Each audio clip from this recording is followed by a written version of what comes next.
बंदी छोड़ सतगुरु रामपाल जी परमेश्वर जी की जय हो। सत्साई भाई और बहनों, दया परमपिता परमेश्वर सतगुरु रामपाल जी भगवान की, जिनके विशेष आशीर्वाद से, जिनकी विशेष कृपा दृष्टि से आप और हम सभी भगत भाई बहन यथार्थ बोध के सरलार्थ के ऊपर वीडियो के माध्यम से बहुत कुछ भक्ति मार्ग के गूढ़ रहस्य समझते जा रहे हैं। भाई और बहनों, ये सारा का सारा श्रेय परम पूज्य परमेश्वर सतगुरु रामपाल जी परमेश्वर जी का है, क्योंकि जब तक परमेश्वर अपनी वाणियों को समझने की और समझाने की दया ना बख्शे, तब तक कोई भी जीव आत्मा, कोई भी प्राणी परमेश्वर के वचनों के ऊपर ना ही तो चल सकता है और ना ही समझ सकता है। सन 1994 से परम पूज्य परमेश्वर सतगुरु रामपाल जी अपने तत्व ज्ञान युक्त सत्संग कर रहे हैं। 2000 के बाद गुरुदेव भगवान ने बहुत सारी पुस्तकें भी लिखी, सैकड़ों की संख्या में। भाई और बहनों, आज तक कोई भी भगत भाई बहन जिस प्रकार से परमेश्वर जी ने साध संगति से जुड़ी हुई आत्माओं को निमित्त बनाया है, अपनी पुस्तकों के ऊपर वीडियो बनाकर भगत भाई बहनों को समझाने के लिए, उस प्रकार से आज तक गुरुदेव भगवान से जुड़े हुए सन 1994 से उनसे नाम दीक्षित, सदैव उनके साथ में रहने वाले, उनके परिवार वाले बड़े बड़े कोऑर्डिनेटर, कोई भी भगत भाई आज तक इस प्रकार से संगत को समझाने की दृष्टि से वीडियो नहीं बना पाए। तो ये जिसके ऊपर परमेश्वर की रजा होती है, जिस आत्मा को परमात्मा ने निमित्त बनाना होता है, जिस दो कोटि के जीव को परमात्मा ने सेवा बख्शनी होती है, परमेश्वर उसी के ऊपर रजा करते हैं। तो ये सारी की सारी मेहर, सारी की सारी दया सतगुरु रामपाल जी परमेश्वर जी की है। जिस प्रकार 650 साल पहले जब परमात्मा बनारस के काशी में प्रकट हुए थे, बहुत सारी उस समय परमेश्वर जी ने लीलाएं की। एक समय उनकी लीलाओं में जिक्र आता है, गुरुदेव भगवान हमें बताते हैं कि बनारस के तोताद्री शहर में पंडितों का भंडारा था और पंडितों ने पंडित रामानंद जी को भी इनवाइट किया, क्योंकि वो वेल नोन थे। उन पंडितों को ये भी पता था कि अगर रामानंद जी को आमंत्रित करेंगे तो साथ में उसका शिष्य कबीर भी आएगा, और उस समय छुआछात बहुत ज़्यादा थी। कबीर जी धाणक यानी जुलाहा जाति से संबंधित अपना कार्य किया करते थे। वैसे तो परमेश्वर की कोई जाति नहीं है, ना होती है, लेकिन लीला परमात्मा जिस वर्ण के अंतर्गत कर रहे थे वो जुलाहा वर्ण था, धाणक वर्ण था। तो पंडितों ने सोचा, भाई अगर रामानंद जी आएंगे तो साथ में कबीर भी आएगा, और कबीर अगर पंडितों के भंडारे में खाना खाएगा तो हमारा तो धर्म ही भ्रष्ट हो जाएगा। तो उन्होंने एक युक्ति सोची कि ऐसा करते हैं, पंडितों के भंडारे में जो भी खाना खाए उससे पहले उससे चारों वेदों के 4 श्लोक पूछना, और जो व्यक्ति संस्कृत में चारों श्लोक बता दे उसी को अंदर आने की अनुमति देना। उनको पता था कि भाई कबीर तो अनपढ़ है, अक्षर ज्ञान युक्त नहीं है, वो संस्कृत नहीं जानता है, वो सुना नहीं पाएगा, तो आफत टल जाएगी। उन्होंने ऐसा ही किया। जब परमात्मा कबीर जी, जो कि विद्वानों के विद्वान हैं, पंडितों के पंडित हैं, पूरे विश्व की, पूरी सृष्टि की, मनुष्य और देवताओं की तो छोड़िए, पशु पक्षियों तक की भी भाषा का जिन्हें ज्ञान है, जब वे परमेश्वर अपने मुंह बोले गुरु रामानंद जी के साथ में भंडारे में गए, तो पंडितों ने तो वही शर्त रख दी कि भाई कबीर 4 श्लोक सुना चारों वेदों के, उसके बाद ही अंदर एंट्री होगी। तो परमात्मा थे। पास में ही एक भैंसाराम, एक झोटा घास चर रहा था।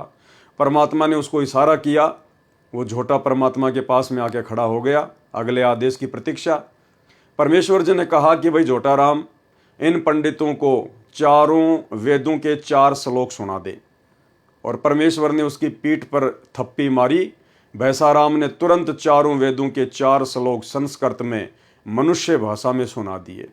परमेश्वर ने कहा, भाई जोटाराम, कहीं पंडितों को मन में शंका ना रह जाए, इन चारों मंत्रों का हिंदी अनुवाद भी कर दे। तो भैंसे राम ने उनका अनुवाद किया, और अनुवाद ये था कि रे मूर्ख पंडितों, हे अज्ञानियों, जो अल्लाह जिसने पूरी सृष्टि को रचा, जो तीनों लोकों में प्रवेश करके सबका धारण पोषण करता है, वो अल्लाह, वो खुदा कबीर है जो तुम्हारे सामने खड़ा है। उसके बाद पंडितों को अपनी करनी पर बड़ी शर्मिंदगी महसूस हुई। उन्होंने परमात्मा से माफ़ी मांगी और काफ़ी संख्या में इस चमत्कार को देखकर लोगों ने परमात्मा की शरण भी ग्रहण की। तो भाइयों और बहनों, जब 650 साल पहले परमात्मा जब इस पृथ्वी पर करोड़ों की संख्या में मनुष्य थे और 64 लाख की संख्या में उनके शिष्य थे, उनको वेदों के 4 श्लोक उन पंडितों को सुनाने के लिए निमित्त ना बनाकर एक जानवर को निमित्त बनाया। तो वर्तमान में तो हम मनुष्यधारी हैं, परमात्मा की शरण में हैं, उनके शिष्य हैं। आज यदि परमात्मा हमें ये सेवा दे रहे हैं तो आप और हमारे लिए बड़े सौभाग्य की बात है। तो भाई और बहनों, भक्ति बोध का सरलार्थ जो स्वयं सतगुरु रामपाल जी परमेश्वर जी ने अपने कर कमलों से हमें करके यथार्थ भक्ति बोध नाम की पुस्तक में दिया हुआ है, जिसके ऊपर हम भाई बहन साध संगति के माध्यम से वीडियो बनाकर अपने विश्वास को दृढ़ करते जा रहे हैं। 37 पेज तक ये कंप्लीट हो चुका है। अब इसके आगे आज हम शुरू करेंगे। भाई और बहनों, ये वाणियाँ जो परमपिता परमेश्वर जी के मुख कमल से उच्चारित हैं, ये भले ही हिंदी में है और क्षेत्रीय भाषा में है, परंतु इनका जो रहस्य है, इनका जो सार है, वो वेद और गीता जी से भी गहरा है। तो कई बार हम इन वाणियों का जो सरलार्थ गुरुदेव ने किया हुआ है, हम उसको पढ़ चुके हैं पहले भी, लेकिन हमें याद नहीं रहता है। तो इसका मतलब ये नहीं है कि यदि हमें वाणियों का सरलार्थ याद नहीं होगा तो हम जो 3 समय का पाठ करते हैं तो हमें उन पाठ का लाभ नहीं मिलेगा। ऐसा बिल्कुल भी नहीं है। परमेश्वर की वाणियाँ स्वयं सिद्ध हैं। आदरणीय गरीबदास जी महाराज जी के सदग्रंथ साहिब से निकाली गई ये वाणियाँ स्वयं सिद्ध हैं। स्वयं सिद्ध का मतलब होता है जिस प्रकार डॉक्टर मरीज को कैप्सूल देता है या टैबलेट देता है, तो मरीज को नहीं पता उस कैप्सूल के अंदर क्या है, लेकिन डॉक्टर ने जिस रोग के लिए वो कैप्सूल बनाया गया है वो परफेक्ट रूप से बनाया है। अब वो मरीज चाहे उसको खोल कर देखे या ना देखे, चाहे उसकी जांच करे या ना करे, उसने तो अपना काम उस रोग पर करना ही करना है। तो इसी प्रकार परमेश्वर की जो वाणियाँ हैं, जिनके ऊपर हम वीडियो बना रहे हैं, परमेश्वर जी ने जिनका सरलार्थ किया हुआ है, ये वाणियाँ स्वयं सिद्ध हैं। जिन वाणियों को हम 3 समय की आरतियों के माध्यम से पाठ करते हैं, उच्चारित करते हैं प्रतिदिन, तो भले ही हमें इन वाणियों का यथार्थ सरलार्थ ज्ञान नहीं है, हमें इनके यथार्थ अनुवाद का ज्ञान नहीं है, लेकिन जब हम तीनों समय की आरतियों के रूप में इनका पाठ करते हैं प्रतिदिन, तो वाणियाँ अपना कंप्लीट काम करती हैं। ये वाणियाँ स्वयं सिद्ध हैं। और एक अन्य उदाहरण गुरुदेव भगवान ने दिया कि जिस प्रकार किसी व्यक्ति को अगर सर्प काट ले तो व्यक्ति तो बेहोश हो जाता है, जहर का असर हो जाता है, फिर एक गारुड़ को बुलाया जाता है। गारुड़ उसको कहते हैं जो सर्प काटे हुए व्यक्ति को कुछ मंत्र बोलकर वापस होश में ला दे।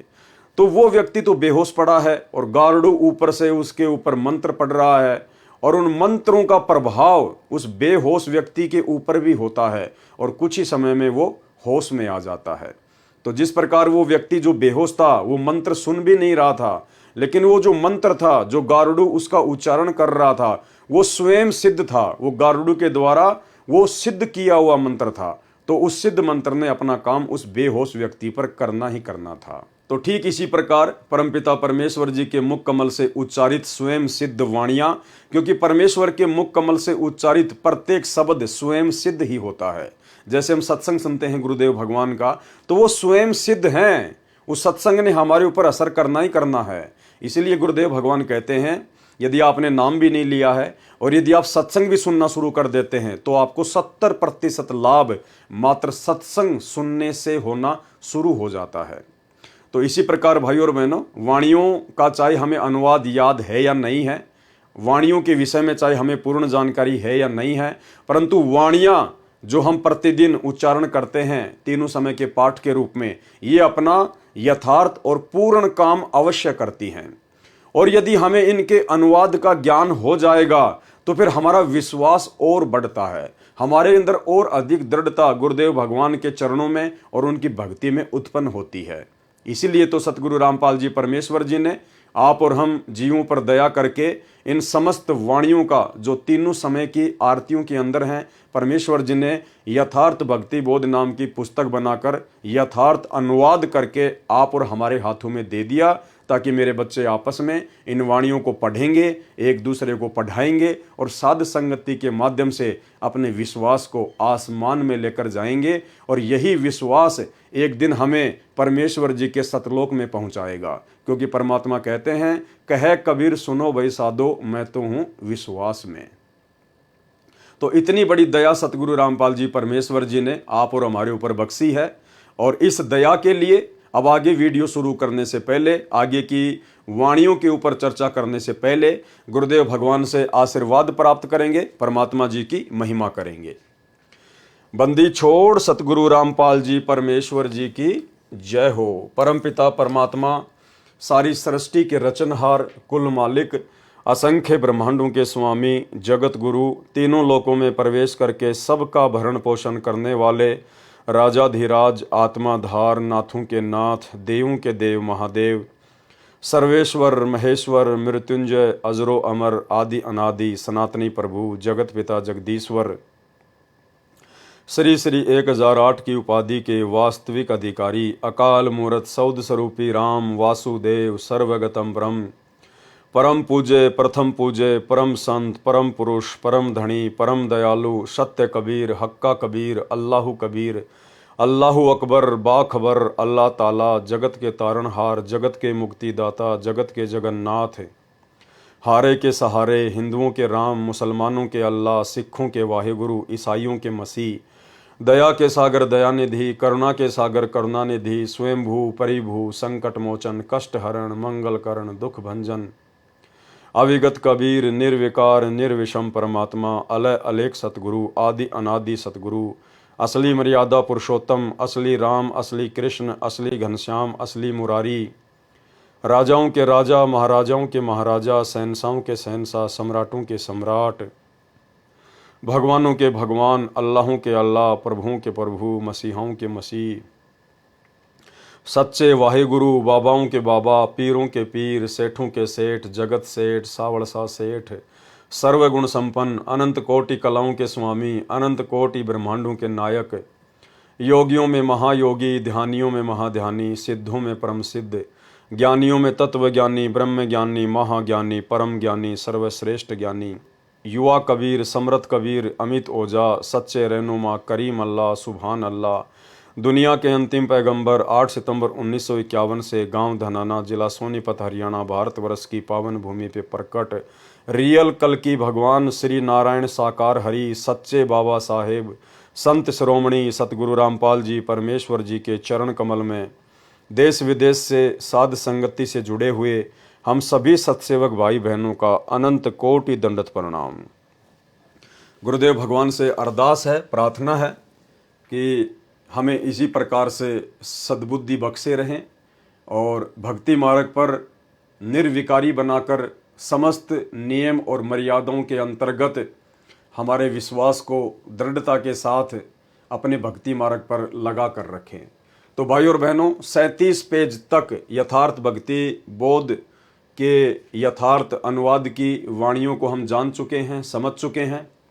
उसके बाद हम यहाँ से शुरू करेंगे वाणी।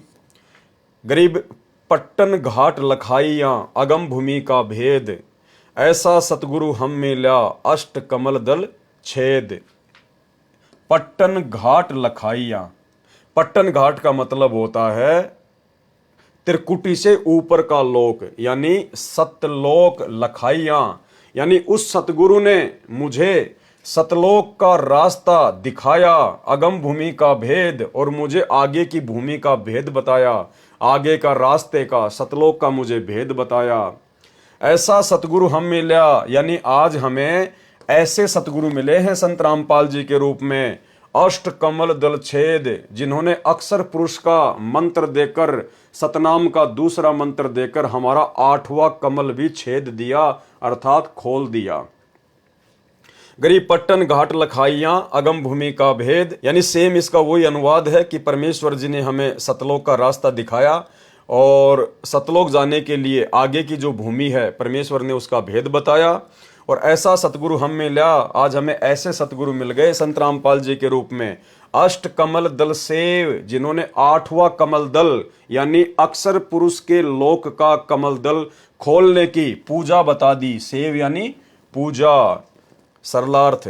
दोनों वाणियों का एक जैसा ही भावार्थ है कि ऐसा सतगुरु मिला जिसने अगम भूमि अर्थात आगे के स्थान सत्यलोक का भेद रहस्य बताया। गरीब पट्टन घाट लखाइया अगम भूमि का भेद। वह पट्टन अर्थात परलोक जाने का घाट, घाट यानी जैसे हम कहते हैं ना घाटी, यानी पहाड़ों के ऊपर चढ़ना फिर नीचे उतरना, उसको कहते हैं घाट, घाटी।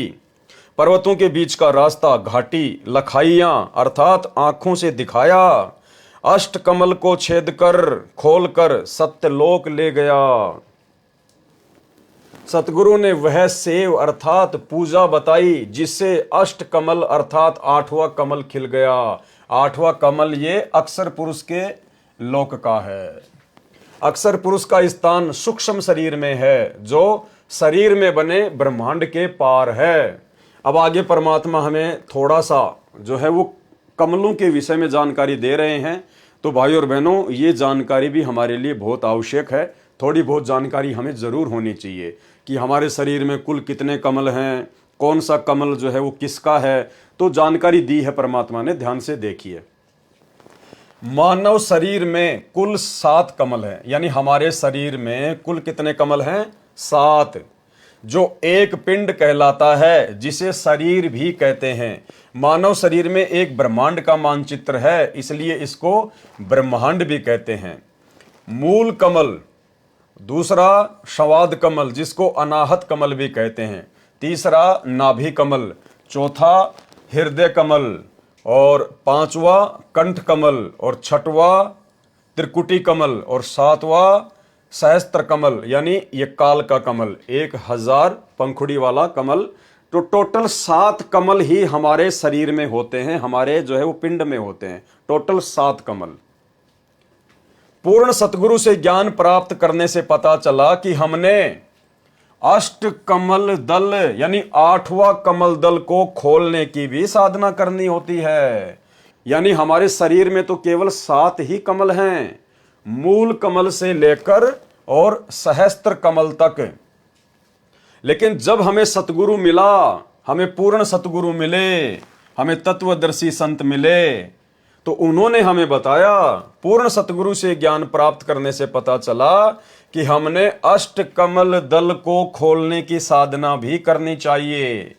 जबकि हकीकत तो यह है भाई और बहनों, सतगुरु रामपाल जी परमेश्वर जी के मिलने से पहले हमें तो मूल कमल का भी नहीं पता था, एक भी कमल का नहीं पता था कि कमल क्या होते हैं, कैसे खुलते हैं, कौन कौन से देवता शरीर में विराजमान हैं, कुछ नहीं पता था। अगर कुछ पता था तो केवल इतना पता था कि सुबह नहा धो के खाना खा के घर से निकलना है और सारा दिन 2 के 4 कमाने हैं और वापस घर में शाम को एंट्री करनी है, खा के सो जाना है, फिर सुबह वापस मार्केट में निकलना है। इससे ज्यादा भक्ति, भगवान का, साधना का, कमलों का, पिंड का, ब्रह्मांड का कुछ भी ज्ञान नहीं था।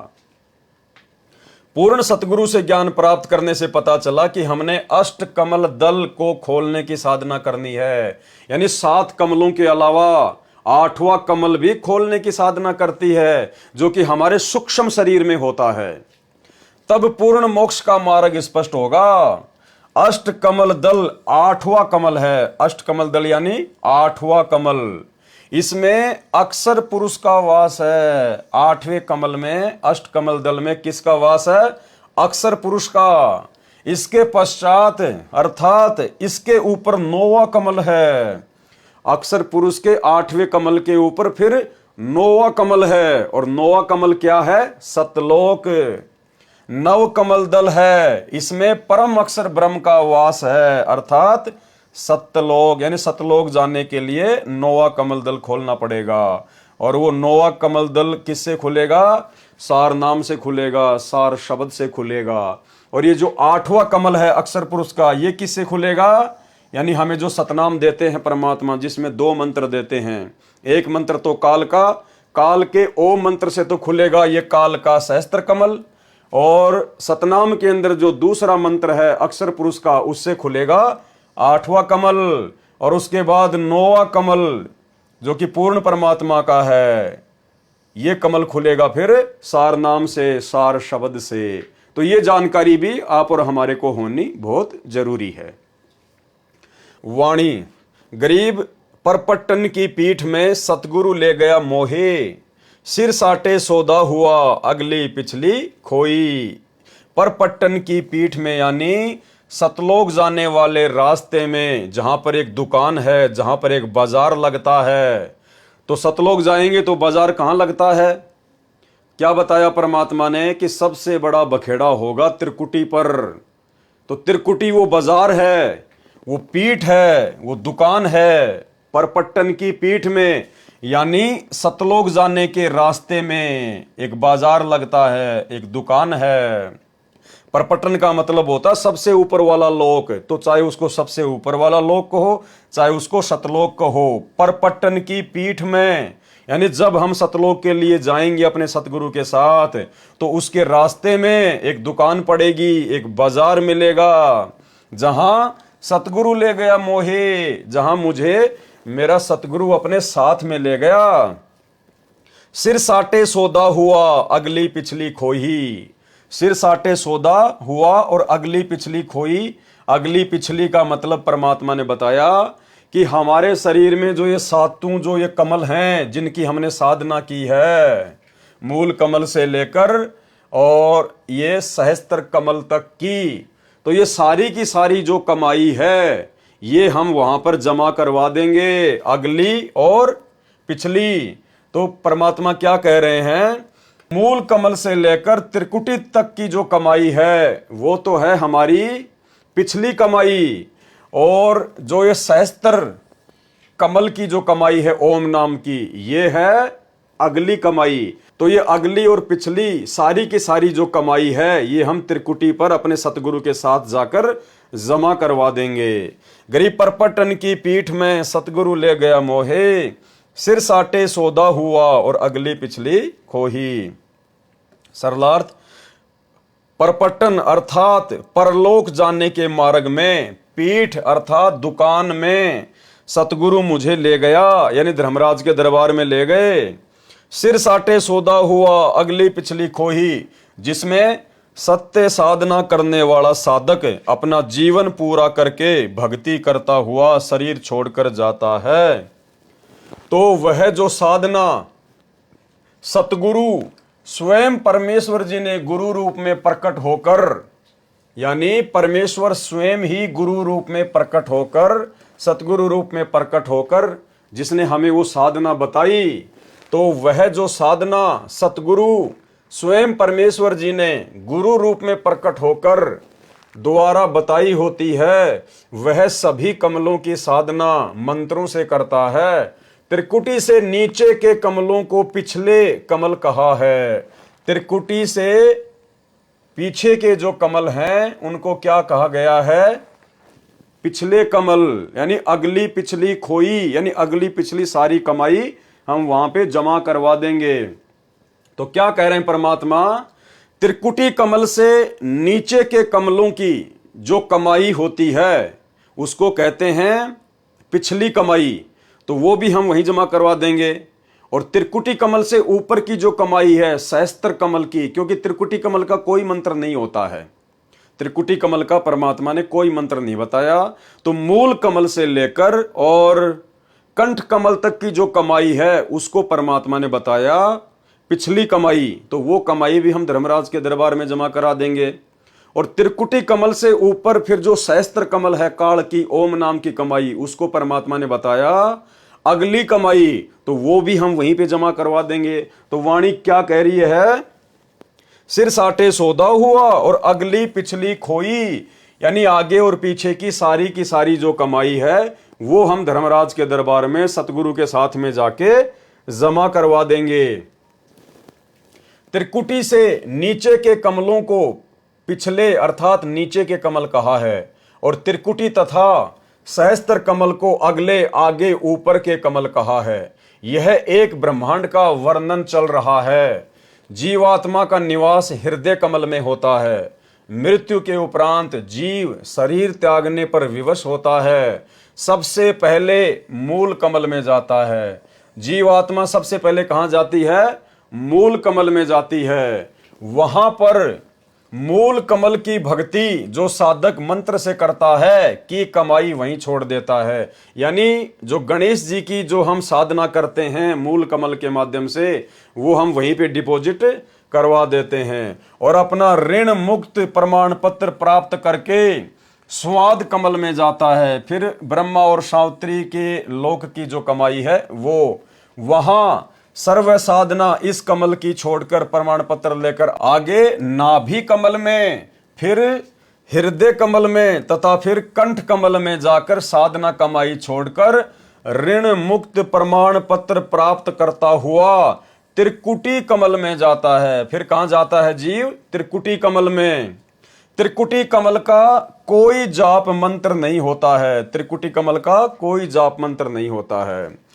फिर मूल कमल से कंठ कमल तक की साधना की कमाई भक्ति धन वहां छोड़कर आगे खाली होकर चला, उसे अगली पिछली कमाई खोई अर्थात समाप्त कर दी, हमने वहीं दान कर दी कि लो भाई तुम्हारी कमाई और हमें ऋण मुक्त करो। उपरोक्त कमलों से रास्ता प्राप्त करने के जो 5 नाम मंत्र हैं वह हमारा प्रथम मंत्र दीक्षा कहलाती है। यानी गुरुदेव भगवान कह रहे हैं कि मूल कमल से लेकर और ये कंठ कमल तक की जो कमाई है, जो मंत्र है, ये क्या कहलाती है? प्रथम नाम दीक्षा कहलाती है। दूसरा दीक्षा मंत्र सत्य नाम कहा जाता है, सतनाम, जिसमें 2 नाम होते हैं। ओम प्लस तत् सांकेतिक है। ओम यह ब्रह्म का जाप है। सहस्त्र कमल की कमाई भक्ति धन है। यानी ओम नाम की जो कमाई है वो 7वें कमल की है, सहस्त्र कमल की है। 1000 पंखुड़ियों का जो कमल है ये किसका है? काल का कमल है। तो ओम नाम की जो कमाई है वो हम इस काल को सौंप देते हैं। सहस्त्र कमल की कमाई है, भक्ति धन है। गीता अध्याय 8 श्लोक 13 में कहा है कि मुझ ब्रह्म का केवल एक ओम अक्षर है, इसे ब्रह्मलोक प्राप्त होता है। जो साधक सतगुरु से तत्व ज्ञान समझ लेता है वह केवल जरा मरण अर्थात वृद्ध अवस्था तथा मृत्यु के दुख से छूटने का ही प्रयत्न करता है।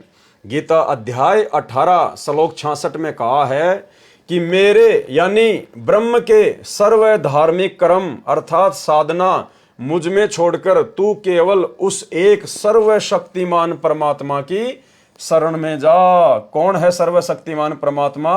सतगुरु रामपाल जी परमेश्वर, असली कबीर देव भगवान। ये है वो सर्वशक्तिमान परमात्मा जिसकी शरण में जाने के लिए ब्रह्म कह रहा है, काल कह रहा है, मैं तुझे सर्व पापों से मुक्त कर दूंगा, तू चिंता मत कर।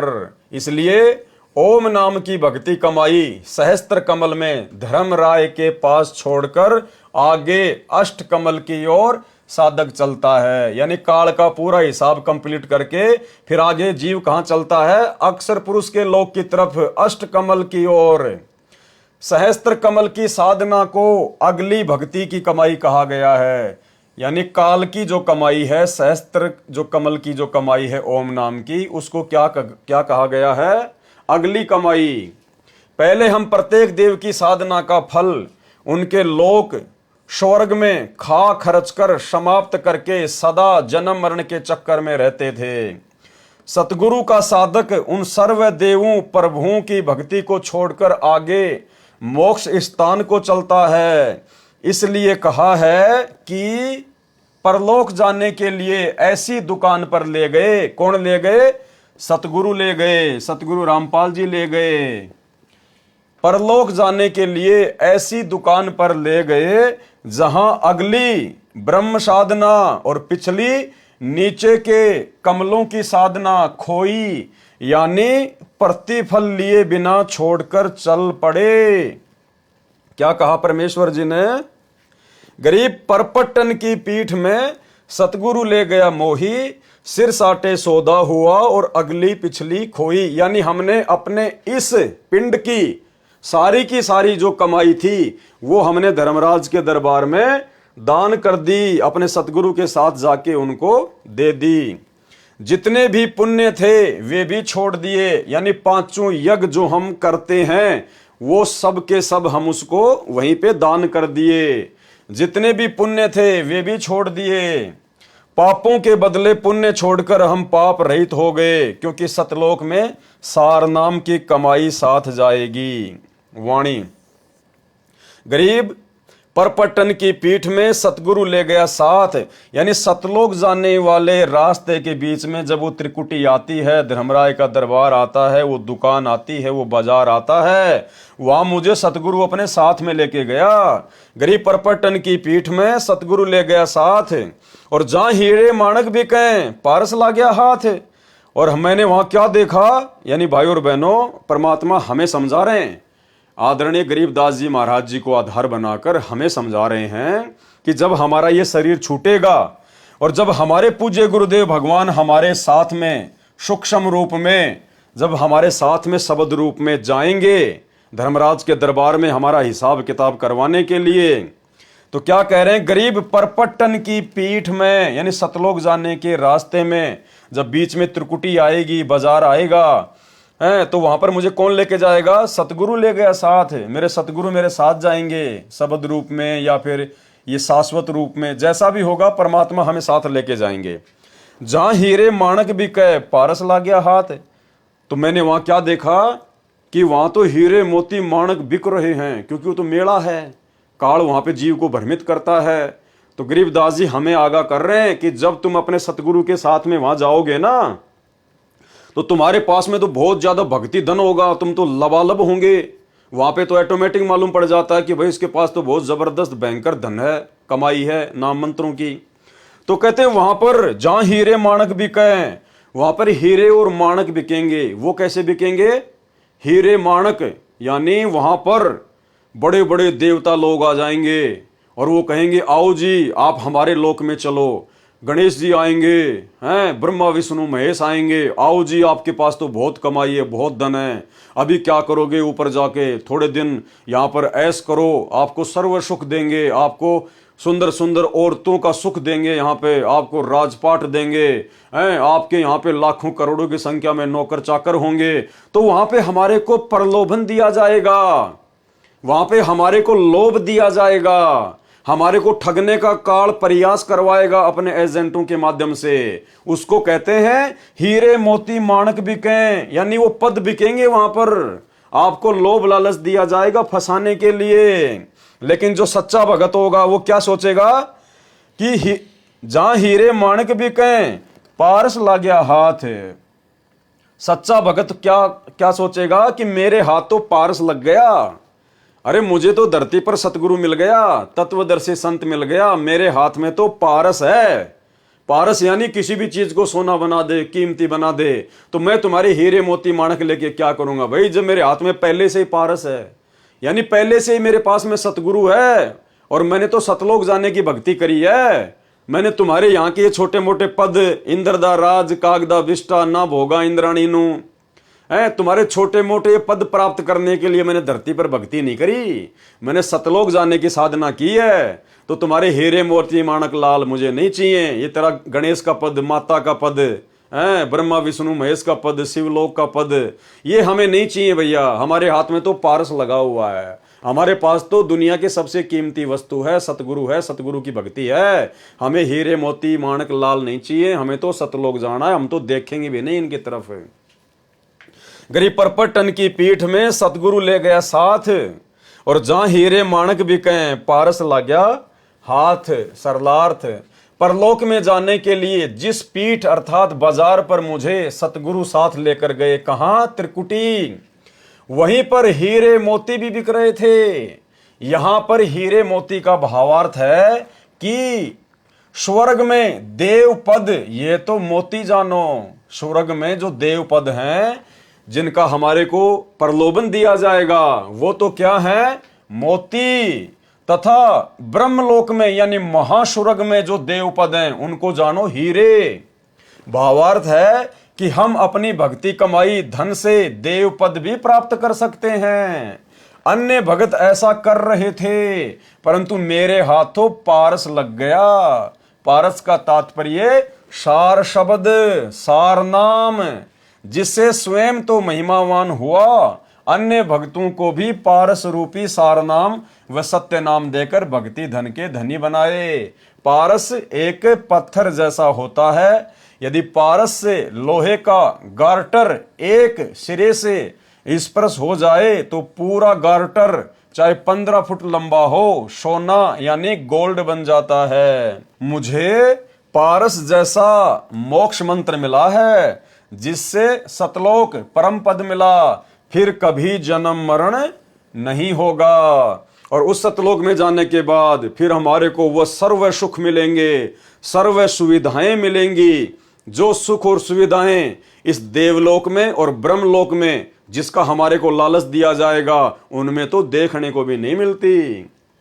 चार मुक्ति जहां चंपी करती, माया हो रही दासी। यानी ब्रह्मा विष्णु महेश के पास केवल 4 मुक्ति हैं।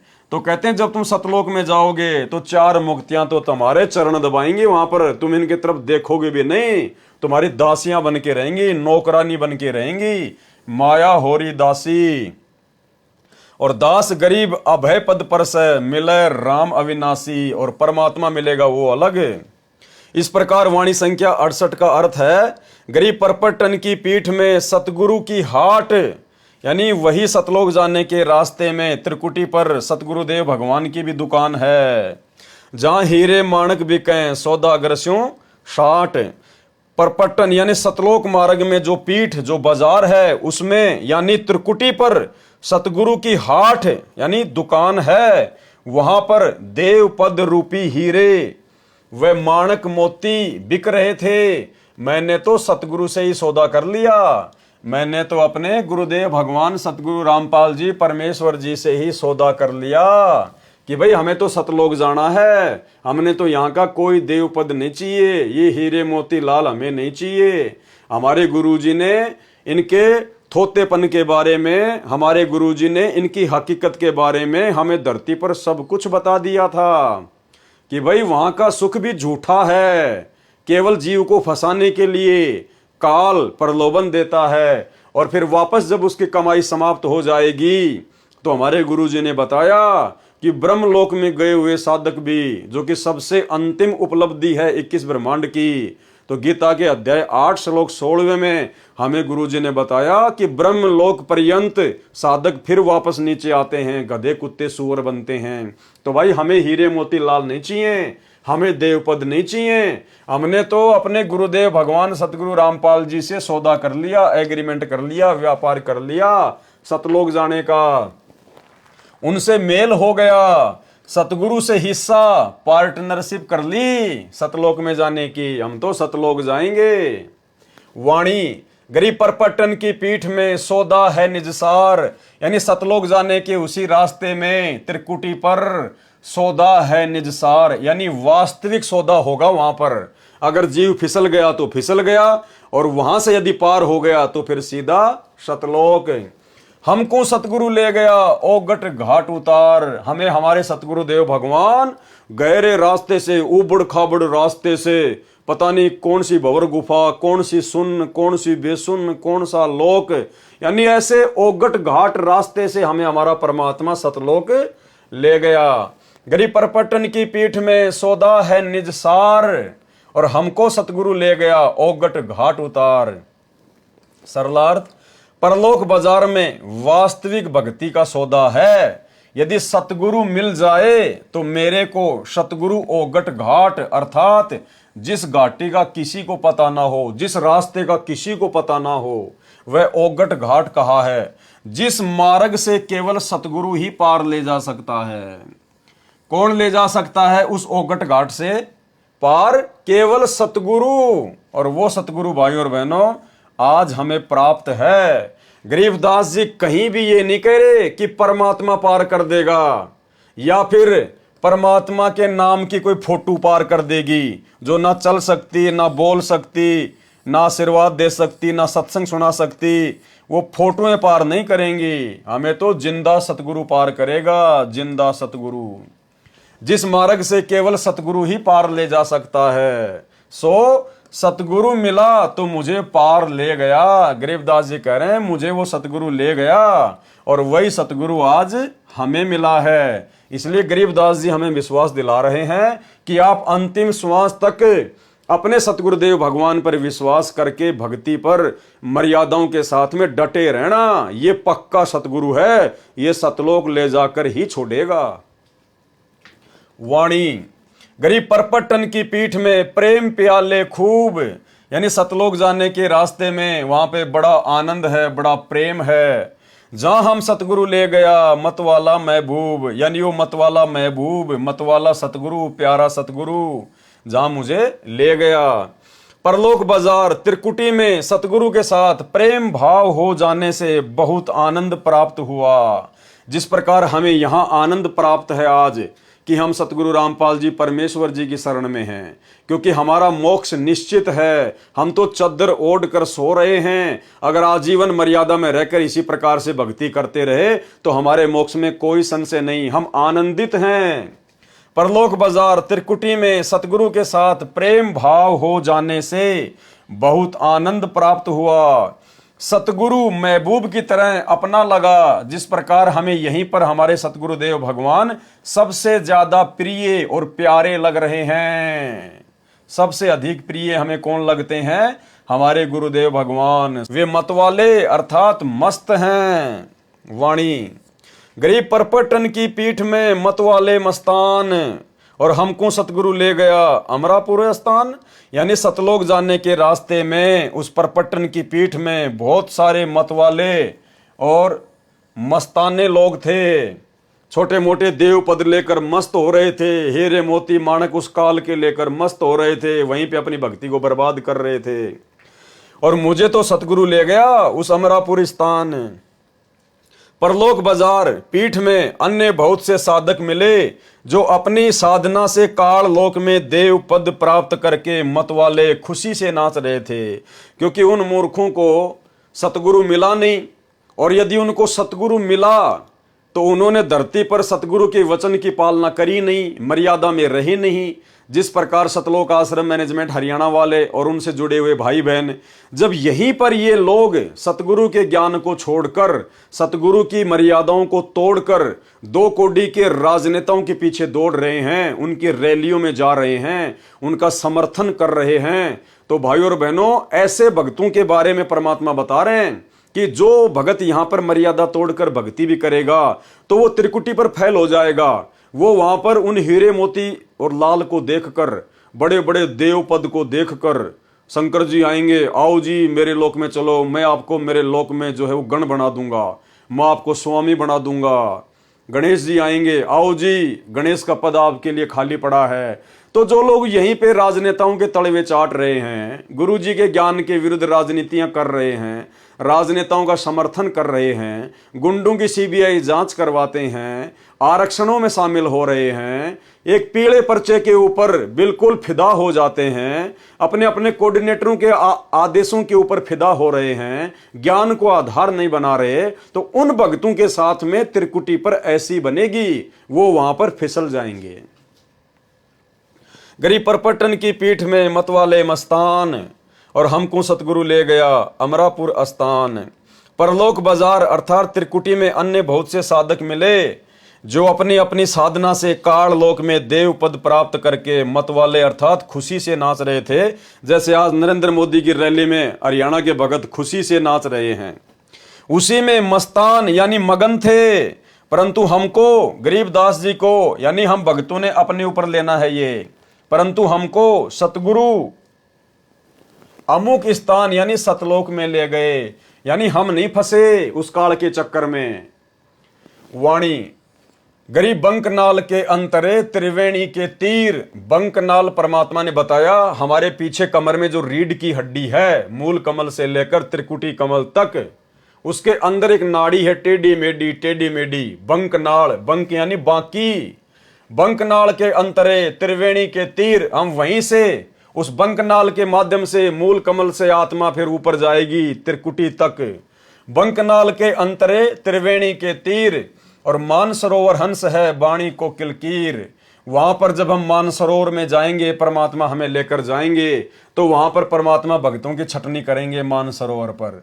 वाणी कोकिल कीर, वहां भक्तों की वाणी से, उनके विचारों से पहचाना जाएगा कि कौन तो जो है वो कौवा है, कीर यानी कौवा, और कौन भगत कोयल है, कोकिल यानी कोयल, यानी किस भगत ने मर्यादा निभाई है और किस भगत ने धरती पर मर्यादा तोड़ी है, कौन भगत सतलोक जानने के योग्य हुआ है और कौन भगत अभी वापस काल लोक में ही रहने के लायक है। तो ये छटनी फिर परमात्मा लास्ट कहां करेगा? मानसरोवर पर ले जाकर। सरलार्थ, मानव शरीर में रीढ़ की हड्डी के अंदर की ओर, उसके साथ टेढ़ी मेढ़ी एक नाड़ी रीढ़ की हड्डी के निचले सिरे से, जो गुदा के पास रीढ़ की हड्डी का अंत है, त्रिकुटी जो आंखों के पीछे है, यहां वहां तक जाती है, उसे बंक नाल अर्थात टेढ़ी मेढ़ी नाल नाड़ी कहते हैं। मूल कमल से यानी गणेश जी के मूल कमल से त्रिवेणी तक, त्रिकुटी के आगे 3 रास्ते होते हैं, उसे त्रिवेणी कहा जाता है। तब साधक अपनी भक्ति कमाई से जाता है, सूक्ष्म रूप में सतगुरु साथ रहता है, यानी सतगुरुदेव भगवान सतगुरु रामपाल जी सूक्ष्म रूप में हमारे साथ में रहेंगे। त्रिकुटी पर जाकर परमात्मा गुरु रूप में दर्शन देता है, यानी फिर त्रिकुटी पर परमेश्वर हमें दर्शन देंगे। कौन? सतगुरु रामपाल जी परमेश्वर, क्योंकि धरती पर भी परमात्मा सतगुरु रूप में है और त्रिकुटी पर भी परमात्मा सतगुरु रूप में ही रहेंगे। त्रिकुटी पर जाकर परमात्मा गुरु रूप में दर्शन देता है। बंकनाल के अंदर से त्रिवेणी के किनारे चले गए, यानी बंकनाल के अंतरे त्रिवेणी के तीर, यानी हम त्रिकुटी के लास्ट सिरे पे चले गए। त्रिकुटी पर जाकर परमात्मा गुरु रूप में दर्शन देता है। बंकनाल के अंदर से त्रिवेणी के किनारे चले गए, वहां पर मानो मानसरोवर जैसा स्थान है। वहां क्या है? मानसरोवर जैसा स्थान। मानसरोवर हंस है, जैसे सरोवर पर हंस पक्षी भी होते हैं और बगुले भी होते हैं। हंस पक्षी मोती खाते हैं, बगुले मछली खाते हैं। दोनों हंस तथा बगुला देखने में एक जैसे लगते हैं, परंतु उनके आहार से पता चलता है कि हंस कौन सा है और बगुला कौन सा है।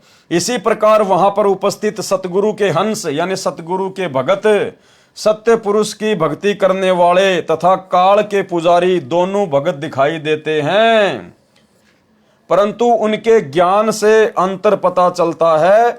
जब वे ज्ञान की वाणी बोलते हैं, उनमें इतना अंतर होता है जैसे कोकिल अर्थात कोयल तथा कीर अर्थात कौवे की बोली में अंतर होता है।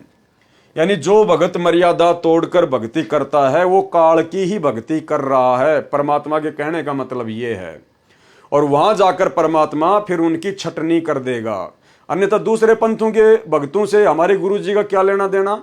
वो तो अपनी कमाई जाएंगे, अपने रास्ते जाएंगे। यहां धरती पर जो सतगुरु का भगत भी होगा और जो मर्यादा तोड़कर भक्ति करेगा, तो समझो वो काल की ही भक्ति कर रहा है। परमात्मा उसको वहां पर छांटकर अलग कर देगा। वाणी गरीब बंकनाल के अंतरे त्रिवेणी के तीर, यानी उसी बंकनाल यानी टेढ़ी मेढ़ी नाड़ी के माध्यम से हम उस त्रिकुटी के किनारे जाएंगे। बंकनाल के अंतरे त्रिवेणी के तीर, जहां हम सतगुरु ले गया चुए अमीरस सीर। सतगुरु बंकनाल के अंदर से त्रिवेणी के किनारे लेकर चले गए। उस त्रिवेणी पर सतगुरु के ज्ञान अमृत की अमृत रस रूपी खीर अर्थात दूध जैसा तत्व ज्ञान टपक रहा था। यानी बड़ा आनंद महसूस हो रहा था हमें वहां पर अपने सतगुरुदेव भगवान के साथ पाकर। वाणी गरीब बंकनाल के अंतरे त्रिवेणी के तीर, जहां हम सतगुरु ले गया बंदी छोड़ कबीर। वहां हमें कौन लेकर गया? सतगुरु लेकर गया। और सतगुरु कौन? बंदी छोड़ कबीर। तो हमारे गुरुदेव भगवान कौन हुए जो हमें वहां पर लेकर जाएंगे? बंदी छोड़ कबीर। जब गुरुजी ही बंदी छोड़ कबीर हैं, तो भाई फिर इस कबीर का हम क्या करें? इस नकली फोटो का हम क्या करें, जो ना तो हमारे साथ त्रिकुटी पर जाएगा, ना धर्मराज के दरबार में जाएगा, ना सतलोक लेकर जाएगा। तो इस फोटो को भगवान मान के फिर क्यों हम अपने असली भगवान को नाराज करें? गरीब बंकनाल के अंतरे त्रिवेणी के तीर, जहां हम सतगुरु ले गया बंदी छोड़ कबीर।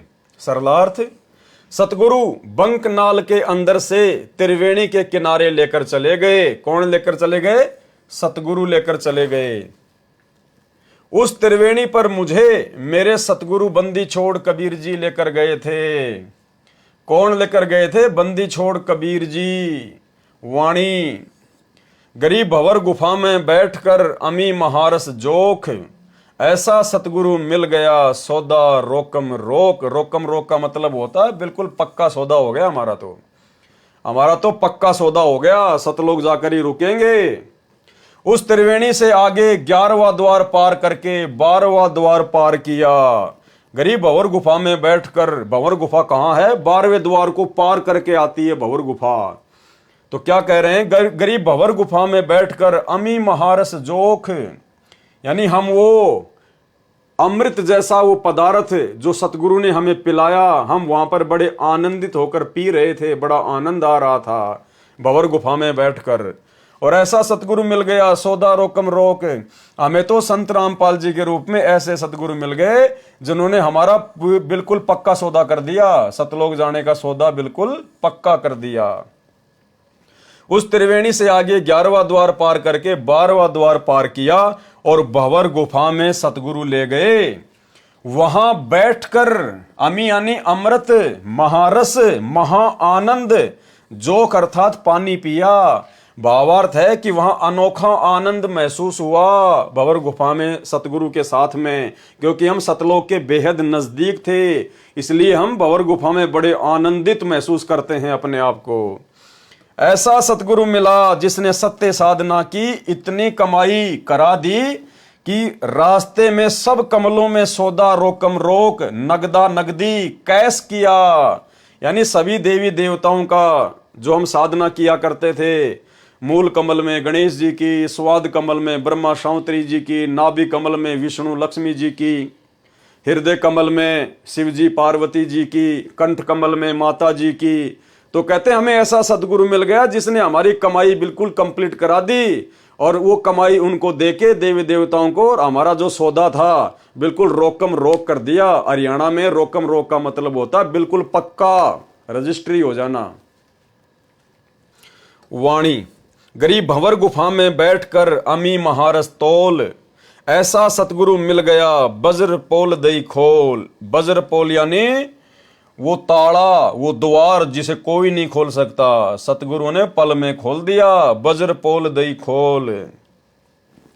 सरलार्थ, भंवर गुफा में अपनी भक्ति की धनराशि से सत्यलोक का सुख तुलवाया अर्थात प्राप्त किया। फिर सतगुरु साथ रहे, उन्होंने प्रत्येक द्वार पर लगे दृढ़ ताले वज्र पोल खोल दिए। पोल मानी खाली स्थान जो ढका हुआ हो, उसी को पोल अर्थात साहूकारों का घर जिसमें मेहमान बैठा करते थे, केवल नर मानव बैठा करते थे, उसे पोली अर्थात दहलीज कहते हैं, कहा करते, जो अब समाप्त प्राय हो चुकी है। सतगुरु ने उस पोली का द्वार खोल दिया अर्थात परमात्मा ने वो सारे दरवाजे खोल दिए। वाणी, गरीब भंवर गुफा में बैठकर अमी महारस जोख, यानी उस भंवर गुफा में बैठकर सतगुरु के साथ में हमने वो अमृत जैसा वो पदार्थ पिया, और ऐसा सतगुरु मिल गया, ले गया हम परलोक, हमारे को सतलोक में ले गया, हमें ऐसा सतगुरु मिल गया।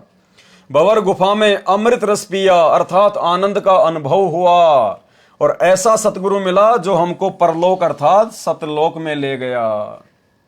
गरीबदास जी आप और हमारा विश्वास दृढ़ कर रहे हैं कि भैया मैंने जो रिहर्सल की है वो पक्कम पक्की है, और तुम्हें वही सतगुरु मिल गया आज। अगर तुम भी मेरी के तरह दृढ़ रहकर आजीवन भक्ति करोगे तो तुम्हारा भी इसी प्रकार से सतगुरु बेड़ा पार करके सतलोक में बैठा देगा। तो ये आप और हमें विश्वास दिलाने के लिए, आप और हमें सतगुरु रामपाल जी परमेश्वर जी की भक्ति पर दृढ़ करने के लिए ये इतनी वाणियां गरीबदास जी महाराज जी ने लिखी, और सतगुरु रामपाल जी परमेश्वर जी ने इनका यथार्थ अनुवाद करके हमारे हाथों में दी। वाणी, गरीब पिंड ब्रह्मांड से अगम है न्यारी सिंधु समाद, यानी वो सतलोक जो है वो पिंड और ब्रह्मांड से अलग है। पिंड मानी ये शरीर और ब्रह्मांड मानी काल के 21 ब्रह्मांड, वो इनसे आगे है। न्यारी सिंधु समाध, उसको तो सहज समाधि से प्राप्त किया जा सकता है। न्यारी मानी अलग ही और समाध मानी समाधि से। ऐसा सतगुरु मिल गया देखा अगम अगाध। परमात्मा का स्थान इस पिंड अर्थात शरीर में नहीं देखा जा सकता, वह ब्रह्मांड से भिन्न है। उसके लिए सहज समाधि लगानी पड़ती है। सहज समाधि यानी सतगुरु रामपाल जी परमेश्वर जी ने हमें जो भक्ति दी है, जो मंत्र दिए हैं, वो हमारी सहज समाधि है, जो विधि हमें बताई है। ऊपर समाधि ले जाने के लिए जैसे आकाश रूप समुद्र को पार करना पड़ता है, वहां वह सत्यलोक है। हमने सतगुरु की महिमा जानी तो अगम अगाध अर्थात बहुत आगे का ज्ञान वाला है। उसका ज्ञान अगाध अर्थात गहरा है। देखा अगम अगाध अर्थात हमें जो सतगुरु मिले उनकी महिमा बहुत अगम अगाध है, बड़ी आगे की महिमा है, आसमानों से ऊपर की महिमा है। वाणी गरीब पिंड ब्रह्मांड से अगम है, न्यारी सिंधु समाध। ऐसा सतगुरु मिल गया दिया अक्षय प्रसाद। पिंड ब्रह्मांड से भिन्न जो स्थान देखा, वहां पर अक्षय प्रसाद अर्थात जो स्वादिष्ट मिष्टान स्वर्ग महास्वर्ग में नहीं मिलता, वह सतलोक में खाया। दिया अक्षय प्रसाद यानी परमेश्वर ने हमें ऐसा अक्षय प्रसाद दिया जो यहां पर 21 ब्रह्मांड में और 7 संग ब्रह्मांडों में नहीं है। इतना स्वादिष्ट था। जैसे काशी नगर में परमेश्वर कबीर जी ने भंडारा भोजन लंगर कराया, 18 लाख साधुओं को जिमाया भोजन कराया था। उस समय सभी लड्डू जलेबी कचौड़ी पकौड़ी हलवा खीर सब सतलोक से पका पकाया आया था। 9 लाख बैलों पर थैलों में भर भर कर लाद कर केशव रूप धारण करके स्वयं कबीर जी ही लेकर आए थे। इसी प्रकार परमात्मा का प्रसाद सतलोक में खाया और बड़े आनंदित हुए। वाणी गरीब ओगट घाटी उतरे यानी सतलोक जाने के लिए बड़े उबड़ खाबड़ रास्तों से हम उतरे। ओगट घाटी यानी जिस घाट का जिस रास्ते का किसी को ज्ञान ना हो, उबड़ खाबड़।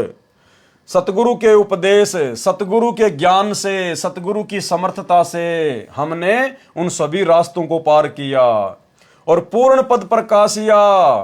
ज्ञान योग प्रवेश परमात्मा की कृपा से उनके ज्ञान उपदेश से हम ओगट घाट अर्थात कठिन घाटियों में से पार हो गए। सतगुरु जी ने पूर्ण तत्व ज्ञान का प्रकाश किया, पूर्ण पद प्रकाशिया। गुरु जी ने हमें तत्व ज्ञान देकर हमारे हृदय में उस तत्व ज्ञान का प्रकाश कर दिया। सतगुरु जी ने पूर्ण तत्व ज्ञान का प्रकाश किया और ज्ञान योग को मेरी आत्मा में प्रवेश किया। ज्ञान योग प्रवेश ताकि हम सतलोक जाने के रास्ते में भटक ना जाएं, धोखा ना खा जाएं। हमें इस काल लोक के दुखों का और सतलोक के सुखों का याद रहे, ज्ञान रहे। वाणी गरीब सुन सरोवर हंस मन और नाया सतगुरु भेद। सुरती नृति परचा भया अष्ट कमल दल छेद। सरलार्थ सुन स्थान सत्यलोक में मान सरोवर है। क्या कहते हैं? गरीब सुन सरोवर हंस मन यानी सतलोक में एक मान सरोवर है। सुन स्थान सत्यलोक में मान सरोवर है। वहां पर मेरी आत्मा यानी हंस ने स्नान किया। नाया सतगुरु भेद उस स्थान पर सतगुरु देव को गूढ़ रहस्य के ज्ञान के द्वारा ही जानना संभव हुआ। यानी वहां मेरी आंखों के सारे पर्दे खुल गए। मैंने अपने गुरुदेव भगवान को परमात्मा के रूप में ठीक ठीक प्रकार से जान लिया। मेरे मन में कोई शंका कोई संशय नहीं रही। 8वें कमल को खोला। सुरती नृति से यह परिचय हुआ। सुरती नृति परिचय भया अष्ट कमल दल खोल यानी 8वां जो कमल दल था वो भी खोल दिया। वाणी गरीब सुन बेसुन से अगम है यानी वो जो सतलोक है वो सुन और बेसुन से भी आगे है। सुन यानी बहुत सारी सुन आती हैं। परमात्मा सत्संग में कहते हैं कि जब हम सतलोक में जाएंगे तो बहुत सारी खाली जगह आएंगी, सुन आएंगी, वैक्यूम पैलेस। गरीब सुन और बेसुन से अगम है, आगे है। पिंड ब्रह्मांड से न्यारा, इस शरीर से और काल के 21 ब्रह्मांड से भी न्यारा है वो सतलोक। और शब्द समाना शब्द में अवगत वार न पार। और वहां जाकर फिर हमने क्या किया? जो शब्द हमें सतगुरु ने दिया था, सार शब्द, उसको हमने वहां पर जाकर जमा करा दिया सतगुरु के दरबार में। और उस सतगुरु की महिमा का कोई वार न पार नहीं है, अविगत वार न पार। जब आत्मा सतलोक को चलती है तब कई शून्य स्थानों से गुजरना पड़ता है। सतलोक सभी सुनों के पार है, बेसुन अर्थात विशेष सुन में अक्षर पुरुष का लोक है। वह पिंड अर्थात शरीर तथा ब्रह्मांड से भी पार है, उससे भी आगे सतलोक है। शब्द अर्थात शब्द समाना शब्द में, शब्द अर्थात सारनाम की भक्ति को शब्द अर्थात परमात्मा के भक्ति खजाने में जमा करा दिया। परंतु परमात्मा अवगत की महिमा का कोई वार न पार नहीं, कोई सीमा नहीं, अवगत वार ना पार। वाणी गरीब सतगुरु को कुर्बान जा अजब लखाया देश, यानी हम ऐसे सतगुरु के ऊपर कुर्बान हो जाएं जिन्होंने हमारे को वो सतलोक रूपी अजब गजब देश के दर्शन करा दिए, लखा दिया। सतगुरु को कुर्बान जा अजब लखाया देश, तो आज हमें सतगुरु रामपाल जी परमेश्वर जी ने अपने ज्ञान से दिखा दिया, तत्व ज्ञान से दिखा दिया, अपने आशीर्वाद से दिखा दिया। और गरीबदास जी स्वयं देख कर आए थे आप और हमारे को विश्वास दिलाने के लिए। तो आज सतगुरु रामपाल जी परमेश्वर जी के वचनों पर ही हमने तो विश्वास कर लिया, हमने तो अपने गुरुदेव भगवान पर ही विश्वास कर लिया। हमने देखने की आवश्यकता नहीं है, हम देखने की जिद नहीं करेंगे, क्योंकि हमने तो अपने परमात्मा के प्रत्येक वचन को सत्य मान लिया। और यदि उनके वचन को ही सत्य नहीं मानेंगे, उनकी बात पे ही यकीन नहीं करेंगे कि गुरुजी जो बता रहे हैं पता नहीं वो सतलोक है कि नहीं है, ऐसी सुख सुविधा है या नहीं है, तो क्या खाक सतलोक जाएंगे हम? कभी पार नहीं हो पाएंगे, क्योंकि तो विश्वास का मार्ग है। कहे कबीर सुनो भाई साधो, मैं तो हूं विश्वास में। तो गरीबदास जी कह रहे हैं मैं तो आंखों देख के आया था भाई, इसलिए तो मैं बता रहा हूं। और हम भगत बिना आंखों से देखे यकीन कर चुके हैं, गरीबदास जी जैसा यकीन कर चुके हैं। तो भाई और बहनों, बहुत बड़ी विशेष रजा है परमात्मा की आप और हमारे ऊपर। अगर आजीवन मर्यादा में लगे रहे, थोड़ा सा जीवन है, परमेश्वर सतलोक में ही ले जाकर छोड़ेंगे। गरीब सतगुरु को कुर्बान जा अजब लखाया देश, यानी बार बार सृष्टि रचना सुना सुना कर और उन महापुरुषों की वो वाणियां सुना कर परमेश्वर ने हमें सतलोक दिखा दिया धरती लोक से। और पार ब्रह्म परवान है निरालम निज नेस, बलिहारी अपने सतगुरु पर। कौन से सतगुरु पर? सतगुरु रामपाल जी पर, क्योंकि हम अपने गुरुदेव की महिमा कर रहे हैं, हम अपने गुरुजी की महिमा कर रहे हैं। यहाँ पर गरीबदास जी के गुरुजी की महिमा नहीं कर रहे। और जो गरीबदास जी को गुरु रूप में मिला था वो यही गुरु था, इसलिए हम सीधे अपने गुरु की महिमा करेंगे। बलिहारी अपने सतगुरु रामपाल जी भगवान पर, जिसने अजब अर्थात अनोखा वो देश दिखा दिया, सतलोक दिखा दिया। पार ब्रह्म अर्थात परम अक्षर ब्रह्म परमाण है, वह निरालंब जिसको किसी का सहारा नहीं, वह अपनी शक्ति से स्थिर है तथा निज नेस अर्थात खास पाप नाशक है वो परमात्मा। वाणी गरीब सतगुरु सोहम नाम दे गुज बीरज विस्तार। भाई गरीबदास जी का सतगुरु भी सोहम नाम दिया करता था, तो हमें गरीबदास जी का सतगुरु थोड़े देगा सोहम नाम। आज हमें किसने दिया? हमें कौन दे रहा है? हमें सतगुरु रामपाल जी दे रहे हैं। गरीब सतगुरु सोहम नाम दे और गुज बीरज विस्तार, और बिन सोहम सीजे नहीं मूल मंत्र निज सार, यानी वो सार नाम भी सोहम के बिना काम नहीं करेगा। सतगुरु सोहम नाम जाप देता है, तो आज हमें किसने दिया भाई? हमें कौन दे रहा है वो नाम जाप? भाई सतगुरु देता है, बहुत अच्छी बात है।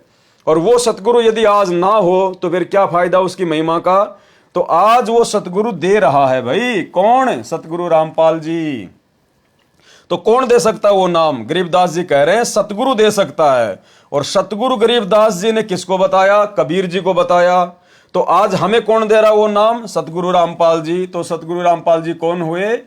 कबीर परमात्मा हुए, कबीर साहिब हुए। इसलिए तो हमने इस नकली कबीर साहिब को अपने घर से निकाल दिया। गरीब सतगुरु सोहम नाम दे गुज बीरज विस्तार, और बिन सोहम सीजे नहीं मूल मंत्र निज सार। सरलार्थ सतगुरु सोहम नाम जाप देता है, इससे आगे और गुज यानी गूढ़, बीरज यानी विशेष ज्ञान, विस्तार के साथ उपदेश मंत्र का राज यानी रहस्य जो सतगुरु उपदेश देते समय समझाता है। पहले सोहम मंत्र का जाप देता है। सोहम के जाप बिना मूल मंत्र अर्थात सारनाम सीजे नहीं अर्थात लाभ नहीं देता। यानी सारनाम से पहले सतगुरु हमसे सोहम नाम की कमाई करवाएगा, फिर वो सारनाम लेने के बाद फिर हमारी भक्ति आगे बढ़ेगी। वाणी गरीब सोहम सोहम धुन लगे दर्द बंद दिल माही, और सतगुरु पर्दा खोल ही परलोक ले जाही सतलोक ले जाही।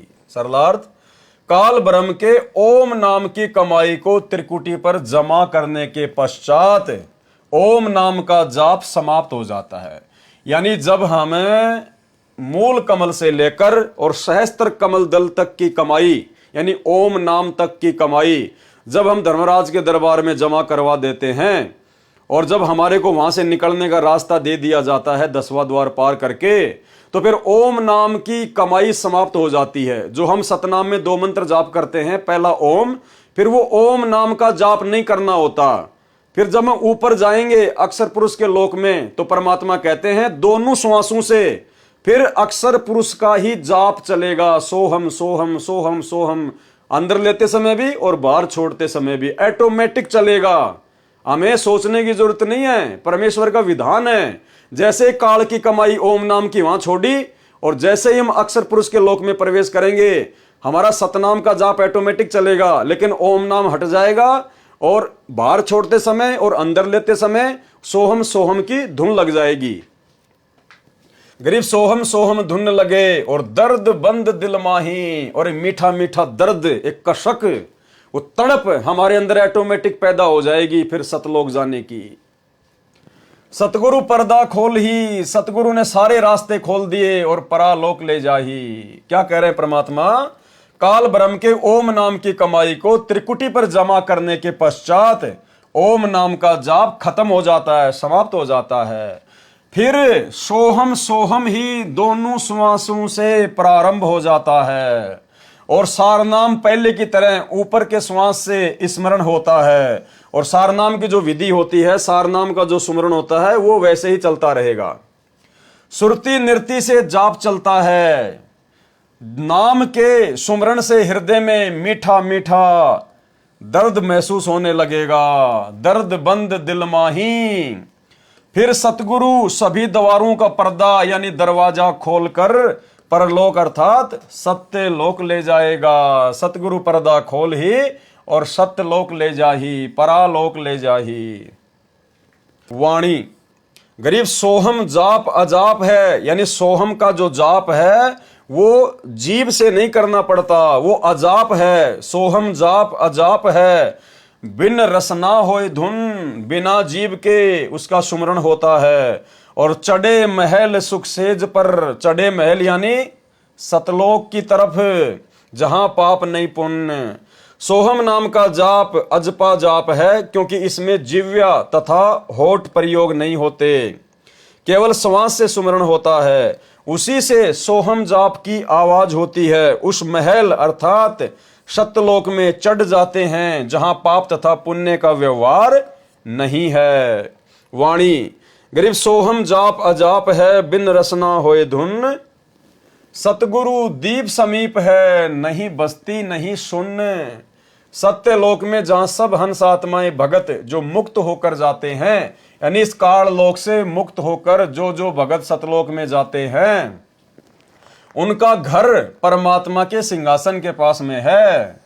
यानी भाई और बहनों, ये गूढ़ रहस्य है।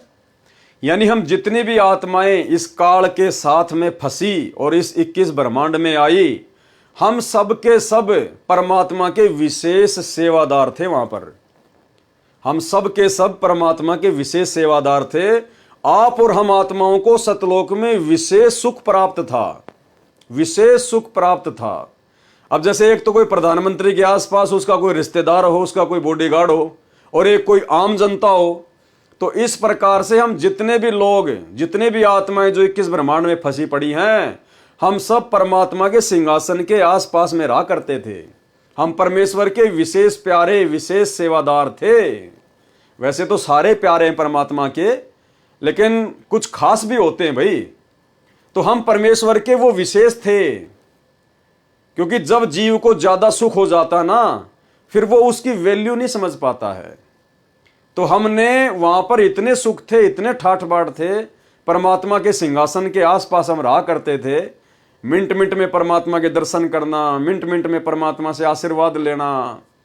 जिस प्रकार सतलोक आश्रम बरवाड़ा में जो गुरुदेव भगवान के आसपास रहा करते थे तो वो भी भगत ही, और वो भी भगत थे जो बेचारे पंडाल में चुपचाप जो है वो बैठा रहा करते थे। अब परमात्मा की दृष्टि में तो दोनों बराबर थे, लेकिन ज्यादा सुखी, ज्यादा परमात्मा के प्यारे लोग फिर किसको मानते हैं? जो गुरु जी के पास में रहते थे, गुरु जी के पीछे बंदूकें लेके चलते थे, गुरु जी पे चवर करते थे, बार बार गुरु जी से आशीर्वाद लिया करते थे। तो एक समय एक बिहार से एक माई थी, बूढ़ी बैठी थी बेचारी पंडाल में, माला कर रही थी अपनी बैठी बैठी, आशीर्वाद के लिए लाइन लगी तो वो भी लग गई। अब भगतों की तो होती है, अब गुरु जी के आसपास जो भगत रहते थे, गुरु जी के साथ में चलते थे, कोई बंदूक लेके चल रहा है, कोई चवर कर रहा है, कोई क्या कर रहा है। तो उस माई ने जाकर गुरु जी से कहा, जब माई का नंबर आया आशीर्वाद लेने का, तो सतगुरु रामपाल जी परमेश्वर जी से सतलोक आश्रम बरवाड़ा में उस माई ने कहा कि गुरु जी, बोले हाँ माई, बोला गुरु जी सबसे पहले तो यही भगत पार होंगे जो आपके आसपास रहते हैं, दिन में 20 बार आपसे प्रसाद लेते हैं, 50 बार आप इनको आशीर्वाद देते हो, 24 घंटे आपके साथ में रहते हैं। गुरु जी सबसे पहले तो यही पार होंगे, यही जाएंगे सतलोक। अब माई ने तो जैसा ज्ञान था वैसा कह दिया। तो गुरु जी ने कहा कि माई एक बात बता। बोला जी गुरु जी बताइए। बोला डॉक्टर के सबसे नजदीक कौन सा मरीज रहता है, यानी डॉक्टर सबसे ज्यादा किस मरीज की देखभाल करता है, बार बार किस मरीज को समझाता है। बोला गुरु जी डॉक्टर तो बार बार फटाफट उसी मरीज के पास जाएगा जो ज्यादा सीरियस हो, ज्यादा जो बीमार हो, सीरियस हालत हो, जो कोमा में हो। तो गुरुजी ने कहा कि बेटी ये जितने भी मेरे आसपास घूमते तुम्हारे को बहुत बड़े भगत नजर आ रहे हैं ना, ये बॉडीगार्ड, ये सेवादार, ये सारे के सारे ये कोमा में है, कोमा में ये भयंकर रूप से बीमार हैं। अगर मैं इनको अपने आसपास ना रखूं, ये सेवा ना दूं, तो काल इनको कब का उठा के ले जाए। तो माई की बात समझ में आ गई और गुरुजी ने कहा कि बैठ के अपनी माला कर ले, इस चक्कर में मत पड़ना कि कौन भगत बड़ा है और कौन भगत छोटा है। तो इसी प्रकार हैं तो सारे परमात्मा के प्यारे ही सतलोक में, लेकिन यहां परमात्मा क्या कह रहे हैं? सतलोक में जहां सब हंस आत्माएं भगत जो मुक्त होकर जाते हैं, उनका घर कहां है? परमात्मा के सिंहासन के पास में है। इसलिए गुरुजी हमें बार बार कहते हैं कि तुम्हारा सौभाग्य, तुम्हारी जो किस्मत है वो ब्रह्मा विष्णु महेश के पता नहीं कितना गुना ऊपर है। ब्रह्मा विष्णु महेश की किस्मत तो तुम्हारे पासिंग भी नहीं है। यानी आज हम निकम्मों का नंबर आ गया, जो परमात्मा के सारे ठाट बाट को छोड़कर इस काल के चक्कर में फंस गए थे कि ना जाने यहां से भी ज्यादा सुख देगा हमें वहां पर, यहां गधा कुत्ता बना के गोबर खिला दिया। फिर तो परमात्मा के सिंहासन के पास है, उनका दीप सतलोक में ही भिन्न है। जैसे राजा का महल अलग होता है, परंतु सभी को जैसे सूर्य के दर्शन होते हैं और अपने साथ ही रहता नजर आता है, ऐसे परमात्मा प्रत्येक सतलोकवासी को महसूस होता है। तो भाइयों और बहनों, इसलिए परमात्मा यहां आकर इतना दुख उठाते हैं, क्योंकि हम परमात्मा के विशेष लाडले हैं, विशेष प्यारे हैं, जो सतलोक में उनके आसपास रहा करते थे। और जब जीव को ज्यादा सुख हो जाता ना, वही भ्रमित हो जाता है। तो सतलोक में जो दूर दूर के द्वीप में जो भाई बहन हमारे जो रह रहे थे, वो भ्रमित नहीं हुए, लेकिन हम कुछ ज्यादा ही सुखी थे वहां पर। हम परमात्मा के ज्यादा ही लाडले थे, ज्यादा ही प्यारे थे, इसीलिए परमात्मा हमारे लिए यहां आकर इतना दुखी हो रहा है। तो अब हमने इस बात को समझना चाहिए, जब हमारा बाप सतलोक का सुख छोड़कर और यहां भटक रहा है आप और हमारे लिए, तो फिर हमने तो यहां के दुखों को छोड़ने में देरी करनी नहीं चाहिए। सतलोक में जहां सब हंस आत्माएं यानी भगत जो मुक्त होकर चले जाते हैं, उनका घर कहां है? परमात्मा के सिंहासन के पास में है। उनका दीप सतलोक में ही भिन्न है। जैसे राजा का महल अलग होता है, परंतु सभी को जैसे सूर्य के दर्शन होते हैं और अपने साथ ही रहता नजर आता है, ऐसे परमात्मा प्रत्येक सतलोकवासी को महसूस होता है। वाणी। गरीब सुन्न बस्ती से रहित है, मूल मंत्र मन माही, और जहां हम सतगुरु ले गया, अगम भूमि सत ठाही। मूल मंत्र अर्थात सार नाम को मन में रख लगाकर जाप करने से उस स्थान पर चले जाते हैं। जो सतलोक सब सुनू से बनी बस्ती अर्थात लोकों से रहित है, अर्थात न्यारा है, जहां पर हमें सतगुरु लेकर गया। गरीबदास जी कह रहे हैं हमें कौन लेकर गया? सतगुरु। तो हमें कौन लेकर जाएगा? सतगुरु, ना कि ये कागज की फोटो। वह भूमि अगम अर्थात वह लोक आगे वाला है। सत ठाही यानी सच्चा स्थान, ठाही यानी स्थान, सत ठाही सत्य लोक है। वाणी।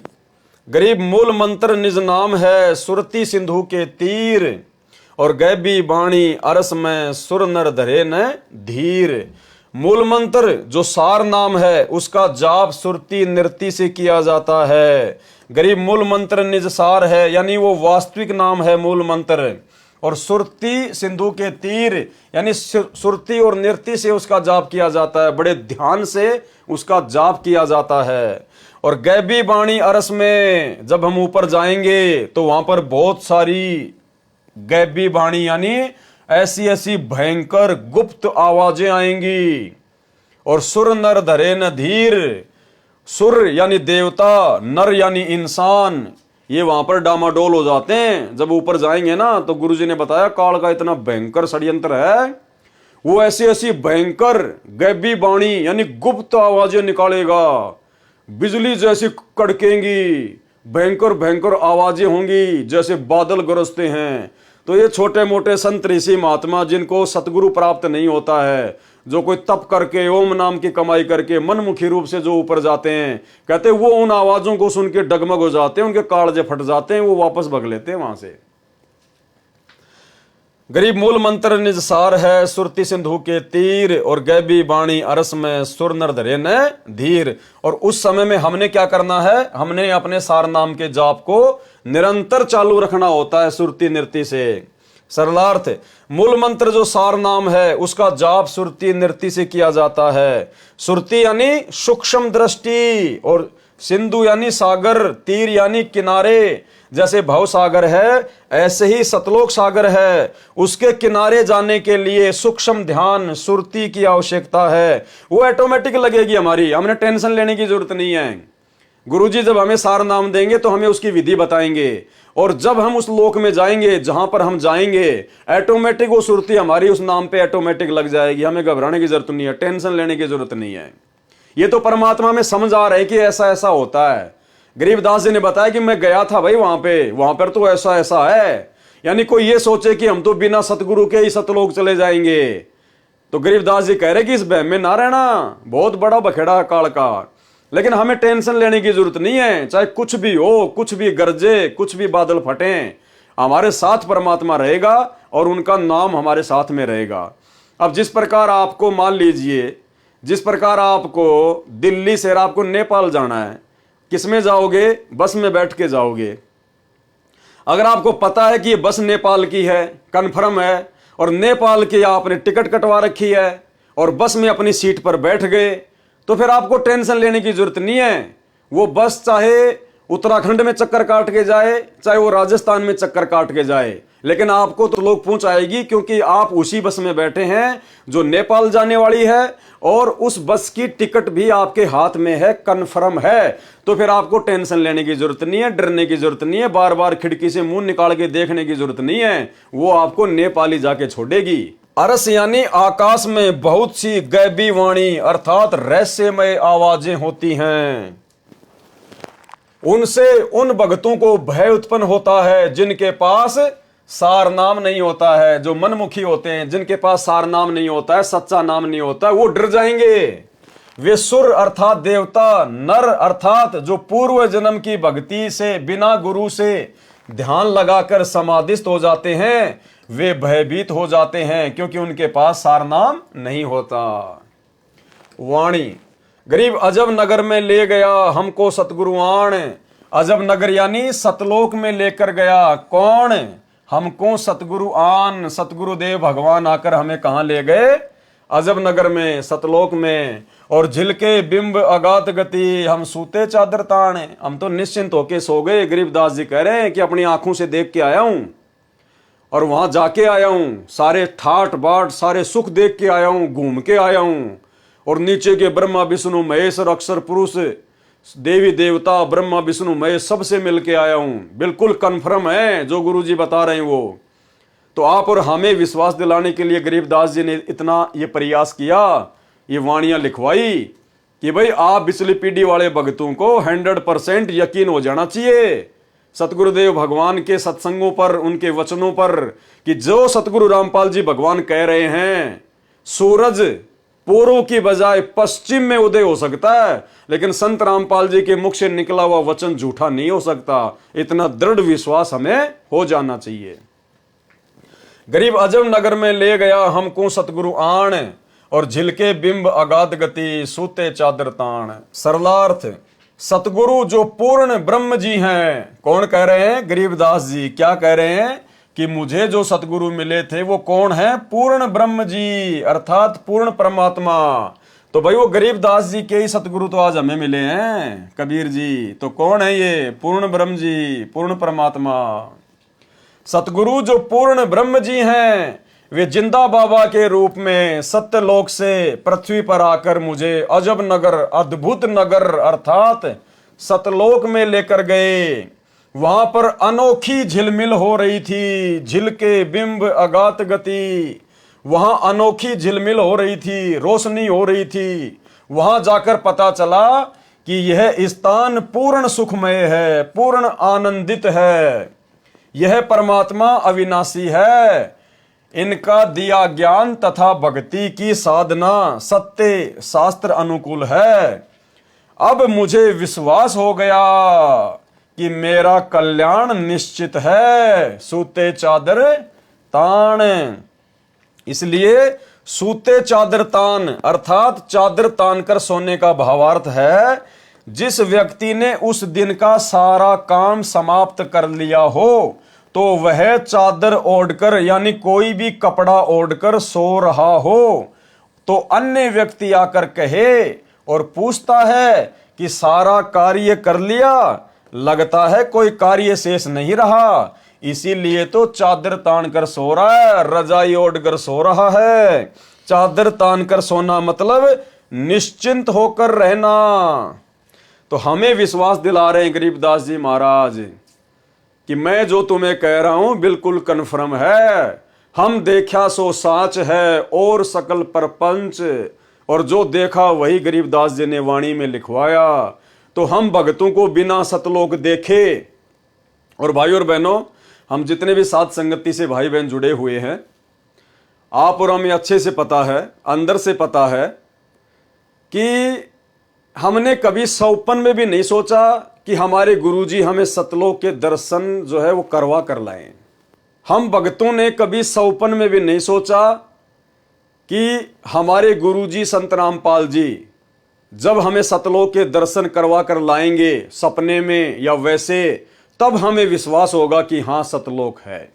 नहीं, हमने तो कभी सपने में भी नहीं सोचा कि हमारे गुरुजी हमें सतलोक दिखाएंगे तब मानेंगे। हमने तो शुरू से ही अपने गुरुजी के वचनों पर यकीन कर लिया, विश्वास कर लिया। हम लोगों के इंटरव्यू देखते हैं कि गुरुजी रात में आए और मेरी आत्मा को सतलोक में ले गए, मुझे आम खिलाया, मुझे अमरूद खिलाया, मुझे वहां पर घुमाया, ब्रह्मा विष्णु महेश दिखाए, मुझे तपस्या दिखाई। ये तमाम प्रकार के इंटरव्यू देखने के बाद भी हम सत्सेवकों के मन में कभी नहीं आई कि गुरुजी हमें भी सतलोक दिखाएं। भाई और बहनों, इसीलिए तो परमात्मा कहते हैं कि गोता मारूं स्वर्ग में और जा बैठूं पाताल, और गरीब दास ढूंढता फिरूं अपने हीरे मोती लाल। साध संगति से जुड़े हुए भाई बहन वो हीरे मोती लाल हैं जिन्होंने अपने गुरुजी के वचन पर ही विश्वास कर लिया। गुरुजी ने कहा सत्य, और एक सत्संग में परमात्मा ने कहा कि सच्ची आत्माओं की यही पहचान होती है। जो उसके बाप ने बोल दिया उसने यकीन कर लिया। उदाहरण दिया गुरुदेव भगवान ने कि बाप अपनी जवान बेटी का रिश्ता तय करके आता है और शाम को घर आकर बताता है कि लड़का ऐसा है, ऐसा ऐसा सुंदर है, ऐसा ऐसा उसके मकान है, ऐसी ऐसी उसके जमीन है, तो वो बेटी अपने बाप के मुंह से सुनकर ही यकीन कर लेती है। वो बेटी अपने बाप से ये नहीं कहती कि मुझे दिखा के लेके आ, क्योंकि उस बेटी को अपने बाप पे यकीन है कि मेरा बाप जो भी कुछ करेगा मेरे अच्छे भविष्य के लिए करेगा। वो बेटी कोई प्रश्न चिन्ह नहीं उठाती, कोई सवाल नहीं करती, कोई ऑब्जेक्शन नहीं करती, और उसको पक्का विश्वास होता है कि जैसा मेरे बाप ने कहा वैसा ही मुझे वहां का घर बार मिलेगा, मुझे मेरा होने वाला पति मिलेगा। तो भाइयों और बहनों, ये अच्छी आत्मा की पहचान बताई परमात्मा ने। तो ये केवल साध संगत से जुड़े हुए भाई बहन हैं, जिन्होंने कभी सौपन में भी ये नहीं सोचा, कभी भी ये जिद नहीं करी कि गुरुजी हमें भी सतलोक दिखा कर लाएं। अरे हमारे बाप सतलोक से तो आए, ये सतलोक के तो राजा हैं, सतलोक के शहंशाह हैं, और ये तो सतवादी है, झूठ तो इनके आसपास भी नहीं है। सतवादी के चरणों की मैं सिर पर डारूं धूर, और 84 निश्चय मिटे पहुंचूं तख्त हजूर। अगर हम अपने बाप पर ही शंका करेंगे तो लाख जन्म भी सतलोक नहीं जा पाएंगे। तो आप और हम वो आत्मा हैं जिन्होंने सतगुरु के वचन पर विश्वास किया, और उसका ये परिणाम मिला, उसका ये फल मिला कि सतगुरु ने हमें सतलोक जाने के ट्रेनिंग सेंटर साध संगति से जोड़ दिया। वाणी गरीब अगम अनाहद दीप है, अगम अनाहद यानी आगे के लोगों के आगे वो दीप है, सतलोक है। अगम अनाहद लोक, अगम अनाहद गवन है, अगम अनाहद मोख। यानी भाइयों और बहनों, ये जो वाणियां हैं, ये जो शब्द हैं, ये कई बार जब हम इनको रिपीट करेंगे, पढ़ेंगे, तब जाके इनका सरलार्थ हमारे समझ में आएगा। तो अगर किसी भाई बहन को अगर एक बार में इनका ये सरलार्थ अगर समझ में नहीं आता है, अगम अनाहद दीप है, अगम अनाहद लोक, अगम अनाहद गवन है, अगम अनाहद मोख, यानी मुझ पवनदास को ही नहीं आ रहा। इसीलिए तो परमात्मा अंतर्यामी ने इसका सरलार्थ किया है। अगर गुरुदेव भगवान के द्वारा किए गए सरलार्थ को भी यदि हम 20% भी समझ लेंगे, 100% किए हुए सरलार्थ को यदि 20% भी समझ लेंगे ना, तो भी हमारी मानता है, क्योंकि ये बहुत गूढ़ रहस्य युक्त वाणियां हैं। ये ना सोचना कि पवनदास को तो सारी याद हैं, पवनदास को याद नहीं है। पवनदास तो परमात्मा के द्वारा जो सरलार्थ किया गया है, और जितना परमात्मा ने मुझे बुद्धि बख्शी है, थोड़ा बहुत मैं तो उसी आधार से आप लोगों को बता रहा हूं, समझा रहा हूं, साथ संगति हो रही है। तो कोई ये ना सोचे कि यार मेरी समझ में नहीं आ रहा, तुम दिमाग पे ज्यादा टेंशन नहीं लेना, ज्यादा जोर मत डालना दिमाग पे। ये वाणी समझ में आए ना आए, इनका सरलार्थ हमारे को पूरा का पूरा समझ में आए ना आए, इस बात से कोई फर्क नहीं पड़ता। ये स्वयं सिद्ध वाणियां हैं। जैसे कोई व्यक्ति किसी से जादू जंत्र मंत्र करवाता है, और वो व्यक्ति उसको एक ताबीज दे देता है, और वो ताबीज को यहां पर बांध लेता है। अब वो ताबीज को बार बार देखने की जरूरत नहीं है, उसको खोलने की जरूरत नहीं है, उसने जंत्र मंत्र डाल के उस ताबीज में डाल रखा है, बस हमने केवल बांध के रखना है, वो ताबीज अपना काम पूरा करेगा। हालांकि हमने नहीं बांधना, हम तो इन पाखंड से दूर हैं। एग्जाम्पल दिया जा रहा है, कहने का मतलब है वो जो ताबीज उसको दिया जाता है वो स्वयं सिद्ध करके दिया जाता है। तो ये वाणियां परमात्मा की स्वयं सिद्ध हैं, भले हमें पूरी की पूरी समझ में नहीं आ रही, लेकिन ये पूरा काम अपना अवश्य करती हैं जब हम इनका पाठ करते हैं। अब जैसे किसी को सर्प डस जाता था, अब उसको एक गारडू होता था, विष उतारने का वो मंत्र सिद्ध कर लेता था। ये धात्मिक जो विज्ञान है ये सबसे उत्तम है। अभी तक आपने देखा होगा कोई झाड़े झूड़े ला दिन छोटा मोटा बुखार उतार देते हैं, तो ये इस तरह की क्रियाएं हैं, लेकिन ये भक्ति ये तो एक अंश मात्र है। और भक्ति जब सत्य साधना आपको मिल जाएगी, किसी चीज़ की जरूरत नहीं पड़ा आपने, ना झाड़ियाँ की, इस परमात्मा की भक्ति में सारी शक्ति है, सारा कुछ अध्यात्म मार्ग इसमें है। अब जैसे किसी ने कोई मंत्र सिद्ध कर लिया, आपका मंगलाचरण है जो हम आपको देते हैं, सबसे पहले इसको बोला जाता है।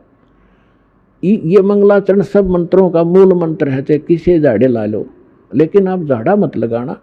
इस मंत्र को जाप करने से आपके आसपास कुछ भी नहीं रहेगा, और फिर आपका मंत्र जो दूसरा दे रखा है वो करते रहे। तो कहने का भाव ये है कि इस दास ने इस अध्यात्म मार्ग का बिटर एक्सपीरियंस हुआ। और पहले परमात्मा ने सन 1988 से 1994 तक 6-7 वर्ष इन सभी संतों महंतों महात्माओं की जानकारी दिवाई, इनके सत्संग सुना, इनकी क्रियाएं देखी। तो सुनने को मिला कि गरीबदास जी संत था। उसने गरीबदास जी के ग्रंथ में एक शब्द है, घट ही अंदर गारड़ू धोखे मर गईया, सार शब्द चीन्या नहीं और कोई भेद ना लैया। ये 5-7 लाइन है। उसने उसको सिद्ध कर लिया 1000 बार 2000 बार पढ़ के। तो उसमें शक्ति आ गई कि सर्प किसी ने ड्रेस दिया, वो मंत्र बोल देता, मन मन में बुदबुदा देता, उसका जहर उतर जाता, जीवित हो जाता था। वो उसी से प्रभु पाक गया, संत कहा गया। और हम इस वाणी ने रोज पढ़ना तो या आत्मा के सारे जहर तार देगी। जैसे गारडू अपना मंत्र बोलता है और जिसको सर्प डस गया, मूर्छित पड़ा है, वो ना उस मंत्र को सुन रहा है ना समझ रहा है, लेकिन वो मंत्र अपना काम कर रहा है। उसने उस विष को उतार दिया। विष उतरते ही वो चेतन हो गया, जीवित हो गया, मूर्छा उसकी खत्म हुई, तो अपना सुचारू काम करने लग गया। सरलार्थ, अगम सबसे ऊपर आगे का अनाहद दीप अर्थात सतलोक, जिस दीप की कोई सीमा ना हो, ऐसा दीप यानी क्षेत्र है वो सतलोक। उस क्षेत्र में ऐसा ही अनाहद जिसका कोई अंत न हो, सतलोक स्थान है। इस वाणी में अनाहद दीप का अर्थ है ऊपर के चारों शाश्वत लोकों का क्षेत्र, सतलोक, अलखलोक, अगमलोक और अकैलोक। इस लोक में जाने के लिए भी अगम यानी अन्य लोकों वाले भक्ति मार्ग से आगे का अर्थात उत्तम भक्ति है। गवन प्रस्थान उस भक्ति मार्ग से सबसे आगे का अगम अनाहद मोक्ष शाश्वत मोक्ष है। अब बताओ हम इसको क्या समझेंगे? गुरुजी ने यथार्थ अनुवाद कर दिया, उसके बाद भी हमारे दिमाग में 5% भी नहीं आई।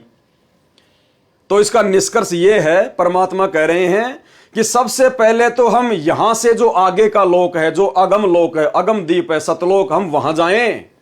और वहां जाने के बाद फिर ऊपर के जो 3 लोक और हैं, सतलोक के ऊपर अगम लोक, अलक लोक, अकय लोक, फिर वहां जाने के लिए भी भक्ति करनी पड़ती है। वैसे तो सतलोक में ही सारे सुख हैं, भले आप ऊपर की भक्ति ना करो, वहां आपका जन्म मरण नहीं होगा, बुढ़ापा नहीं होगा, कोई रोग नहीं होगा, किसी प्रकार की कोई कमी नहीं होगी, कोई काम नहीं करना पड़ेगा। लेकिन यदि उससे भी आगे जाना चाहो, उससे भी ज्यादा सुख प्राप्त करना चाहो, तो फिर उन आगे के लोगों की भी सतलोक में जाने के बाद में भक्ति करनी पड़ती है। वो तुम्हारी मर्जी, चाहे करो चाहे ना करो, इसका फाइनल रिजल्ट ये है। और आपको विश्वास दिलाने के लिए गुरु जी का छोटा सा एक सत्संग भी सुना देता हूं, जिसमें परमात्मा ने यही बातें बताई है। सतलोक में जाके सुरता संकट कट जा सारे, अलख लोक और अगम लोक के, यानी सतलोक में जाकर के फिर अलख अगम लोक को और सतनामी को हम वहां जाकर के प्राप्त करेंगे। वहां अलग से वहां भक्ति, हम चाहेंगे ऊपर जाना तो वहां भक्ति करेंगे, नहीं तो सतलोक में। जैसे वहां इस लोक ने छोड़कर आज जी को ना, और ये तो छूटे भीगा, तो वहां तो इतना आनंद हो जाएगा, वो आपकी इच्छा आगे ऊपर चलना या ना चलना, सतलोक तक जाने के बाद कोई कष्ट नहीं है, फिर पुनर्जन्म नहीं है। अनामी लोक में जाने के बाद फिर वहां आत्मा और परमात्मा एक हो जाते हैं, आत्मा परमात्मा में समा जाती है। लेकिन सतलोक, अलखलोक और अगम लोक में वहां आत्मा और परमात्मा का अलग अस्तित्व है। वाणी गरीब सतगुरु पारस रूप है और हमरी लोहा जात, और पलक बीच कंचन करे पलटे पिंड रुगात। देखो कितनी सिंपल वाणी लग रही है ना हमारे को। गरीबदास जी कह रहे हैं कि जो सतगुरु मुझे मिले थे वो तो पारस जैसे हैं, पारस जैसे, जो अपना तत्व ज्ञान देकर मिनट में अपने भगत को चेंज कर देते हैं, उसकी काया पलट देते हैं। और हमारी लोहा जात, और हम जीव तो लोहा हैं उस पारस रूपी सतगुरु के आगे।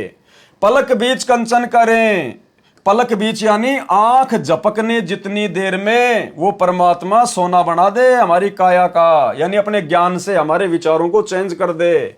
पलटे पिंड और गात, जैसे पारस पत्थर लोहे से इस पर सोने पर लोहे को सुरग बना देता है। यहां पे शायद ये गलती हो गई होगी, जहां तक मुझे आइडिया है, यहां पे आना चाहिए स्वर्ण यानी सोना बना दे, क्योंकि पारस तो सोना बनाता है। वैसे तो पता नहीं, अब मालिक की मौज, हो सकता है जब मैनेजमेंट वालों ने इसको प्रिंट कराया तो हो सकता है उसमें यहाँ पर दिक्कत हो गई होगी, तो यहाँ पे होना चाहिए सोना। जैसे पारस पत्थर लोहे से स्पर्श होने पर लोहे को सोना बना देता है, जिस कारण से वह बहुमूल्य हो जाता है, इसी प्रकार हम तो लोहा जैसे जीव थे।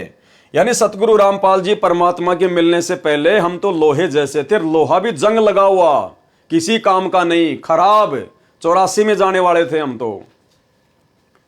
सतगुरु का ज्ञान, नाम तथा आशीर्वाद पारस जैसा है, जिसने हमारे को भगत रूपी सोना बना दिया, श्रवण बना दिया। किसने? पारस रूपी सतगुरु रामपाल जी परमेश्वर जी ने हमारा पिंडरुगात अर्थात शरीर ही पलट दिया, अर्थात बुराई छुड़वाकर सत्य भक्ति पर लगाकर जीव का उद्धार कर दिया। वाणी, गरीब हम तो लोहा कठिन है और सतगुरु बने लुहार।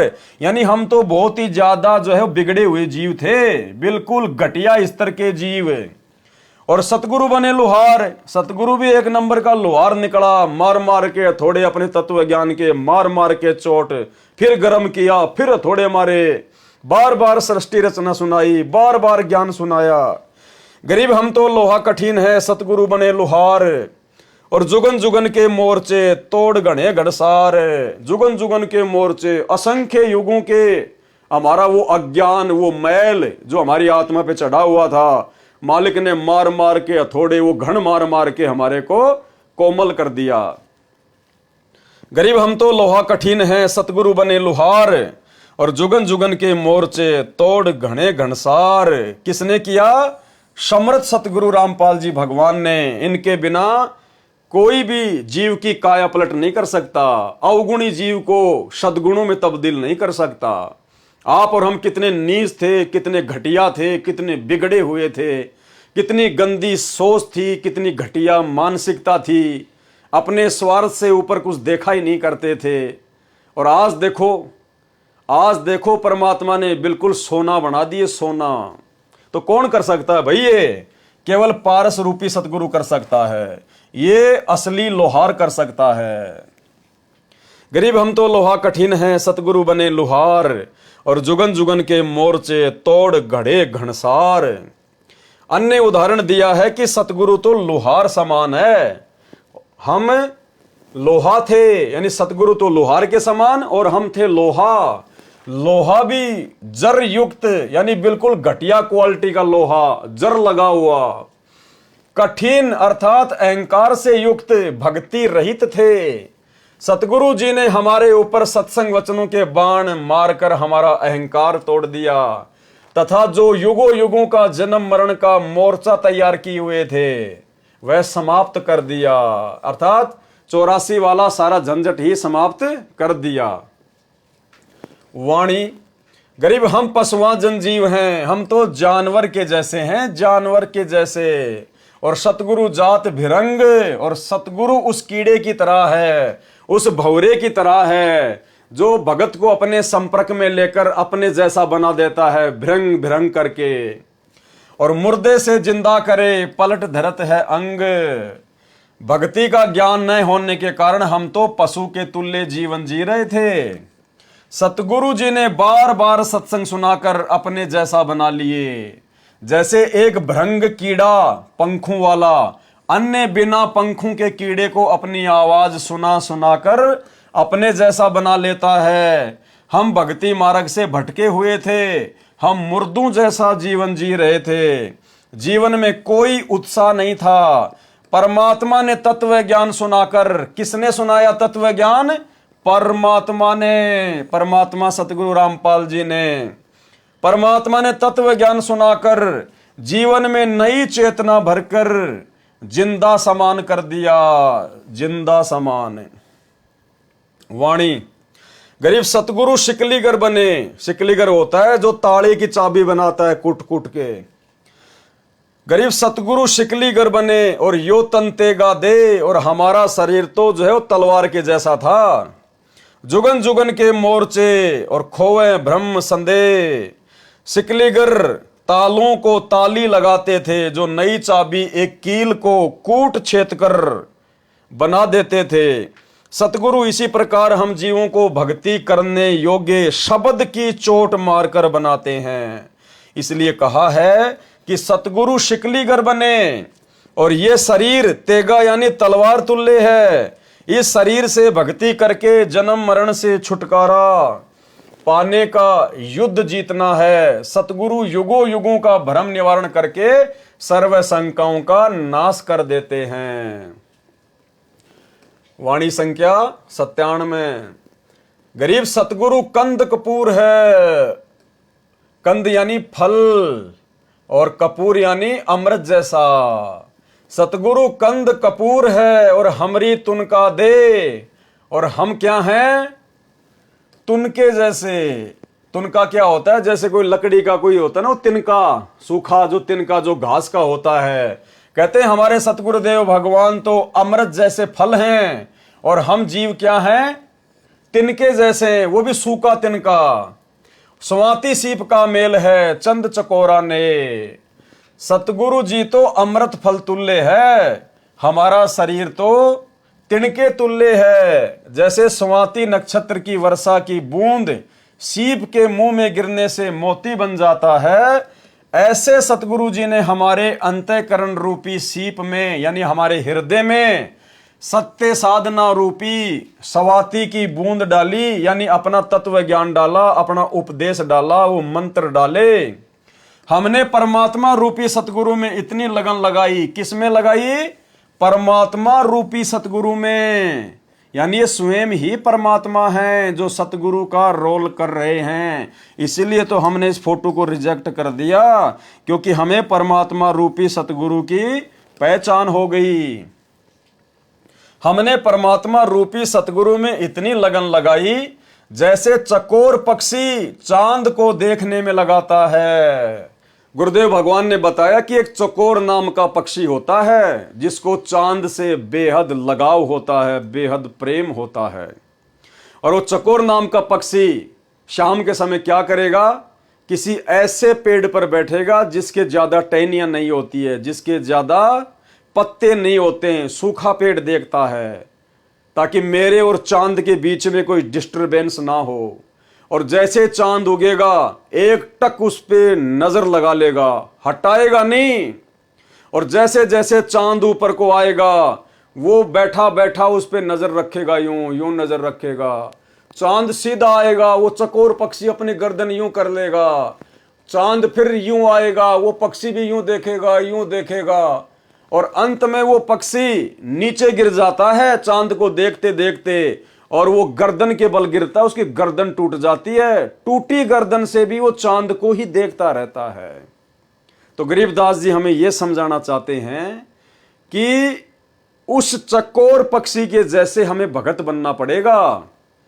यानी हमने अपने सतगुरु के अलावा सौपन में भी किसी अन्य देव में, महादेव में, नकली साधु संतों में, या यहां इस गंदे लोक की किसी भी चीज में, किसी भी विषय भोग की वस्तु में, यहां के किसी भी सुख में हमने बिल्कुल भी अपनी सुरती नहीं लगानी है, अपना ध्यान नहीं लगाना है। जो वस्तु आवश्यक होगी, यदि मर्यादा में रहकर भक्ति करेंगे तो गुरुजी समय आने पर हमें जरूर उपलब्ध करवाएंगे, क्योंकि वो अंतर्यामी भी है और वो समर्थ भी है, उसके घर में किसी चीज की कमी नहीं है।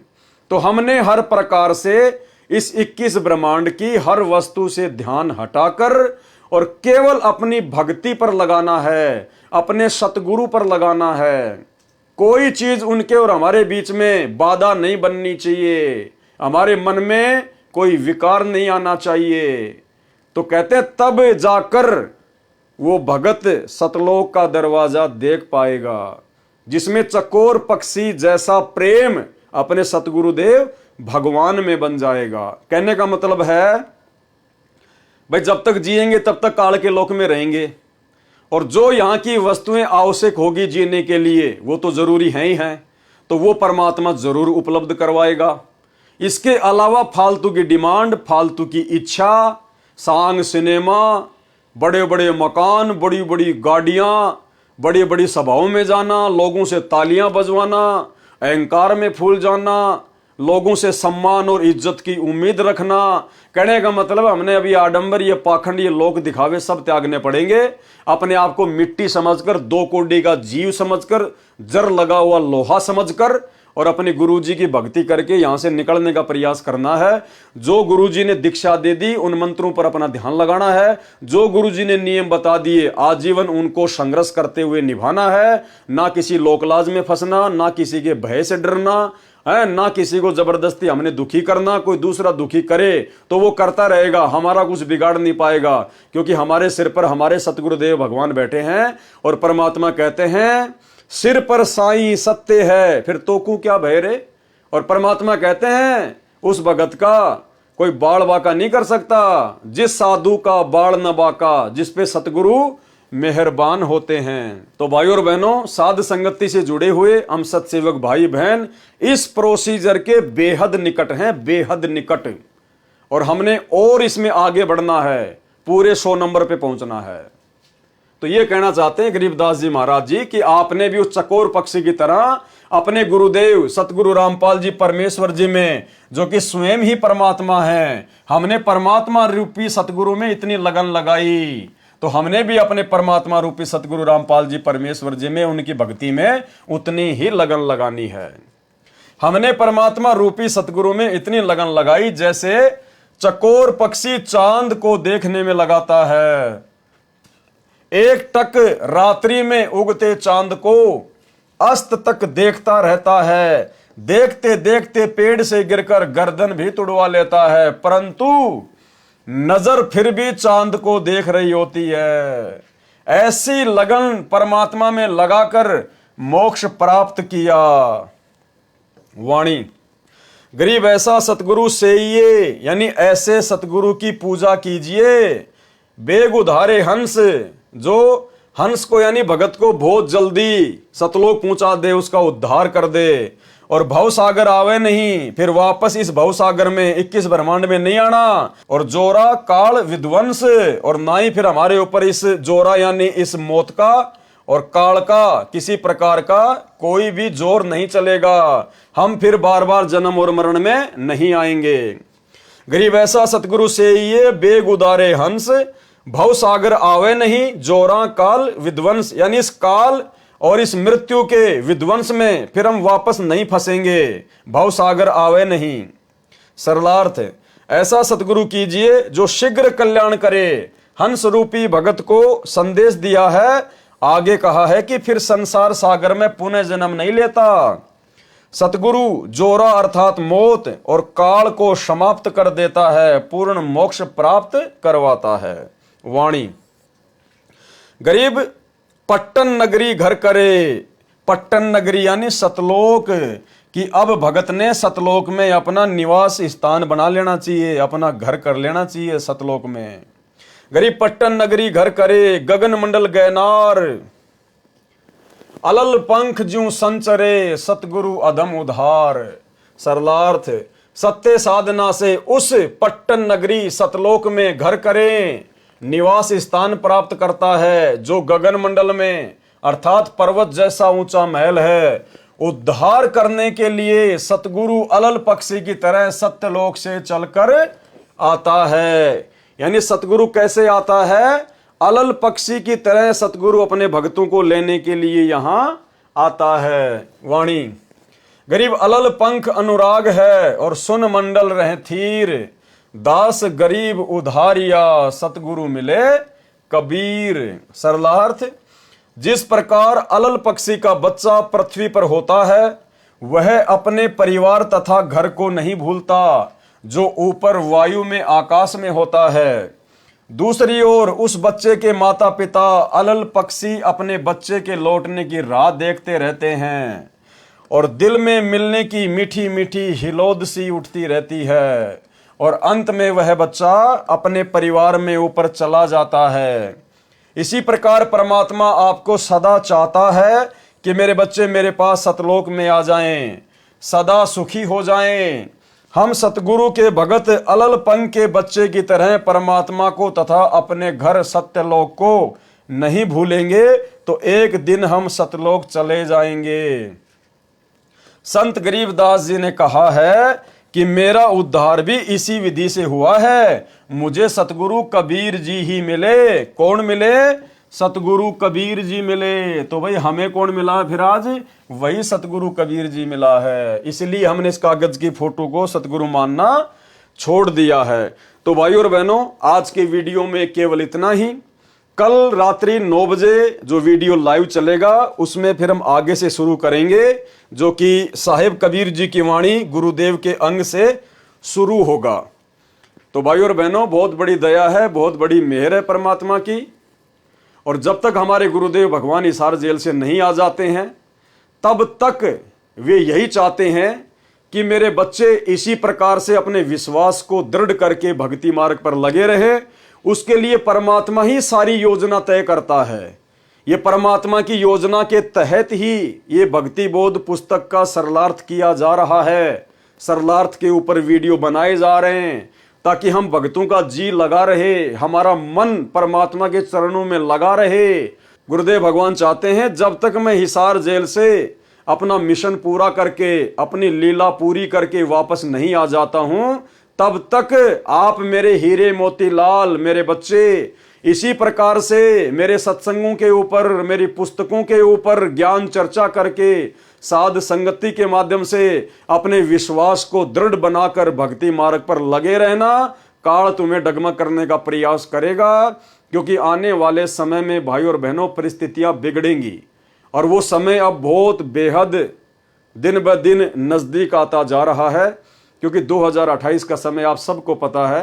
ज्ञान गंगा पुस्तक में नास्त्रदमस की भविष्यवाणी में स्वयं सतगुरु रामपाल जी परमेश्वर जी ने युग परिवर्तन का समय निर्धारित किया हुआ है।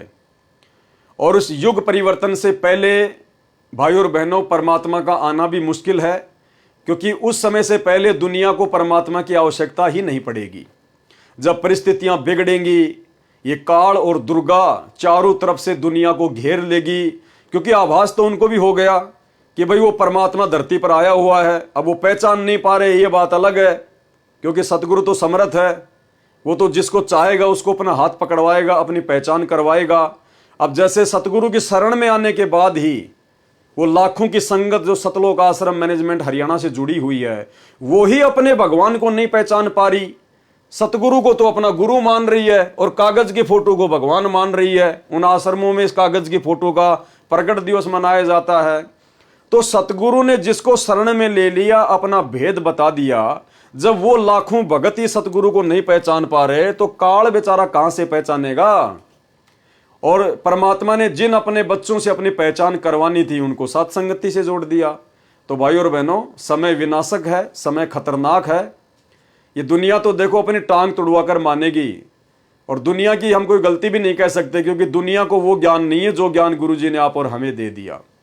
तो भाई उनके जैसे संस्कार, उनके भक्ति संस्कार इतने मजबूत नहीं है कि भाई उनको परमात्मा अपनी शरण में ले सके। तो कहने का मतलब है उस 8.5 अरब की जनसंख्या वाली दुनिया से और सतगुरु रामपाल जी परमेश्वर जी ने जिन लाखों को, करोड़ों को अपनी शरण में ले लिया, उन भक्तों में से सबसे विशेष आत्माएं, सबसे अच्छी आत्माएं परमात्मा ने साध संगति से जोड़ रखी है। इस बात का हमें कोई अहंकार या कोई अभिमान नहीं होना चाहिए, बल्कि हमें खुशी होनी चाहिए। और यह बात पता होने के बाद हमने उन सबसे ज्यादा मर्यादाओं पर ध्यान देना है कि ये परमात्मा, आपने जब इतनी बड़ी दया कर दी तो मुझ नीच ने भी आपके प्रत्येक वचन पर पूरी दृढ़ता के साथ में चलना है, खरा उतरना है। जब गुरुजी ने हमारे ऊपर इतना विश्वास किया है और छांट छांट कर साथ संगति से जोड़ा है, तो हमने गुरुदेव भगवान के विश्वास को तोड़ना नहीं है। जैसे हमारे गुरुदेव हैं और जैसा गुरुदेव भगवान आप और हमें भगत बनाना चाहते हैं, विनम्र, आधीन, प्रेमी, सच्चे मुच्चे, उसी प्रकार से भाई और बहनों हमने भगत बनना चाहिए। हमने कोशिश शुरू कर देनी चाहिए। और ये मौका आप और हमारे पास केवल उस समय तक है भगत बनने का, जब तक गुरुजी हिसार जेल से लीला समाप्त करके बाहर नहीं आ जाते हैं। देखो उसके बाद तो पूरी दुनिया भगत नजर आएगी, ध्यान रखना। जिस प्रकार सतलोक आश्रमों में जब गुरुजी सत्संग करते थे तो सभी भगत नजर आते थे। जिसके भी गले में लॉकेट दिख जाता, सत्साई भगत जी, सत्साई भगत जी, झुक के प्रणाम करना, आदर देना, सम्मान देना, हंस के बात करना। भाई भगत क्या, ये तो बिल्कुल गजब का घोड़ा है, बिल्कुल भाई ये तो मतलब धन्ना जी बन गया। और जैसे बरवाला कांड हुआ और पता चला कि वहां साथ संगति हो रही है, वो ही भगत लेके लठ जो आश्रमों में सत्साई भगत जी, सत्साई भगत जी लेके लठ अपने भगत भाइयों को मारने आ रहा है। तो भाई और बहनों, भगतों की अभगतों की पहचान तो अब हो रही है। तो अब हमने वो भगत बनना है जैसा भगत बनाने के लिए गुरुजी सतलोक से आए हैं, और ये मौका दे दिया गुरुजी ने हमें साथ संगति से जोड़ के। और अब भी यदि हम नहीं समझेंगे, और थोड़ा बहुत जीवन हमारा, किसी का 20 साल, किसी के 25 साल, किसी का 30 साल, इतना ही है, क्योंकि 60-70 साल की तो उम्र ही है इंसान की अब, और 30-40-50 साल के हम हो गए, और ज्यादा से ज्यादा 20-25 साल जी लेंगे, इससे ज्यादा जीवन नहीं है। चलो 100 वर्ष मान लो कि भाई मैं 100 साल जीऊंगा। पहली बात तो ज्यादा जीवन जीने की इच्छा रखने वाला महामूर्ख भगत है। ये ज्ञान लेने के बाद तो ये होना चाहिए कि परमात्मा आज ही आ जाओ और आज ही ले चलो, क्योंकि बाकी तो परमात्मा संभालेगा बच्चों को, जो पूरी दुनिया संभाल रहा है। और भगत के बच्चों को तो परमात्मा विशेष तौर पर संभालेगा, अपने हाथों में रखेगा, परमात्मा गारंटी देता है। तो उसके बाद हमारी तो परमात्मा की वाणी के अनुसार पूरी इच्छा हो जानी चाहिए कि जीवन तो थोड़ा ही भला जय सत सुमरण होए, और लाख बरस का जीवना लेख धरे न कोई। तो भाई और बहनों, हमने तो इस कदर तैयार रहना है कि जैसे अगर आज गुरुजी आ जाएं अचानक कि चल बेटा सतलोक, तो भले पैर में चप्पल नहीं है, चप्पल भी पहनने की नहीं सोचनी, तन पे कपड़े हैं या नहीं हैं, पीछे बेटा बीमार है, बेटी बीमार है, या कोई काम बिगड़ रहा है, कोई मकान का काम चल रहा है, कुछ नहीं देखना, पीछे मुड़ के नहीं देखना। जब गुरुजी सामने खड़े विमान लेके और कह रहे हैं कि बेटा आ जा, तो नंगे पैर दौड़ के जहाज में बैठ जा। इस कदर हमने तैयार रहना है, तभी बात बनेगी भाई और बहनों। तो आज के यथार्थ भक्ति बोध के सरलार्थ में केवल इतना ही। कल रात्रि 9 बजे अगले वीडियो में गुरुदेव भगवान के आशीर्वाद से फिर हाजिर होंगे। और यदि आप नए जुड़े हैं इस वीडियो में, तो भाई और बहनों, जब तक आप पहले के 4-5 वीडियो नहीं देखोगे, जिनके लिंक ऊपर टाइटल में दिए हुए हैं, तब तक आपको ये बातें समझ में नहीं आएंगी। तो कल फिर मिलेंगे परमात्मा के आशीर्वाद से। गुरुदेव भगवान से आशीर्वाद लेते हैं, इजाजत लेते हैं। बंदी छोड़ सतगुरु रामपाल जी परमेश्वर जी की जय हो।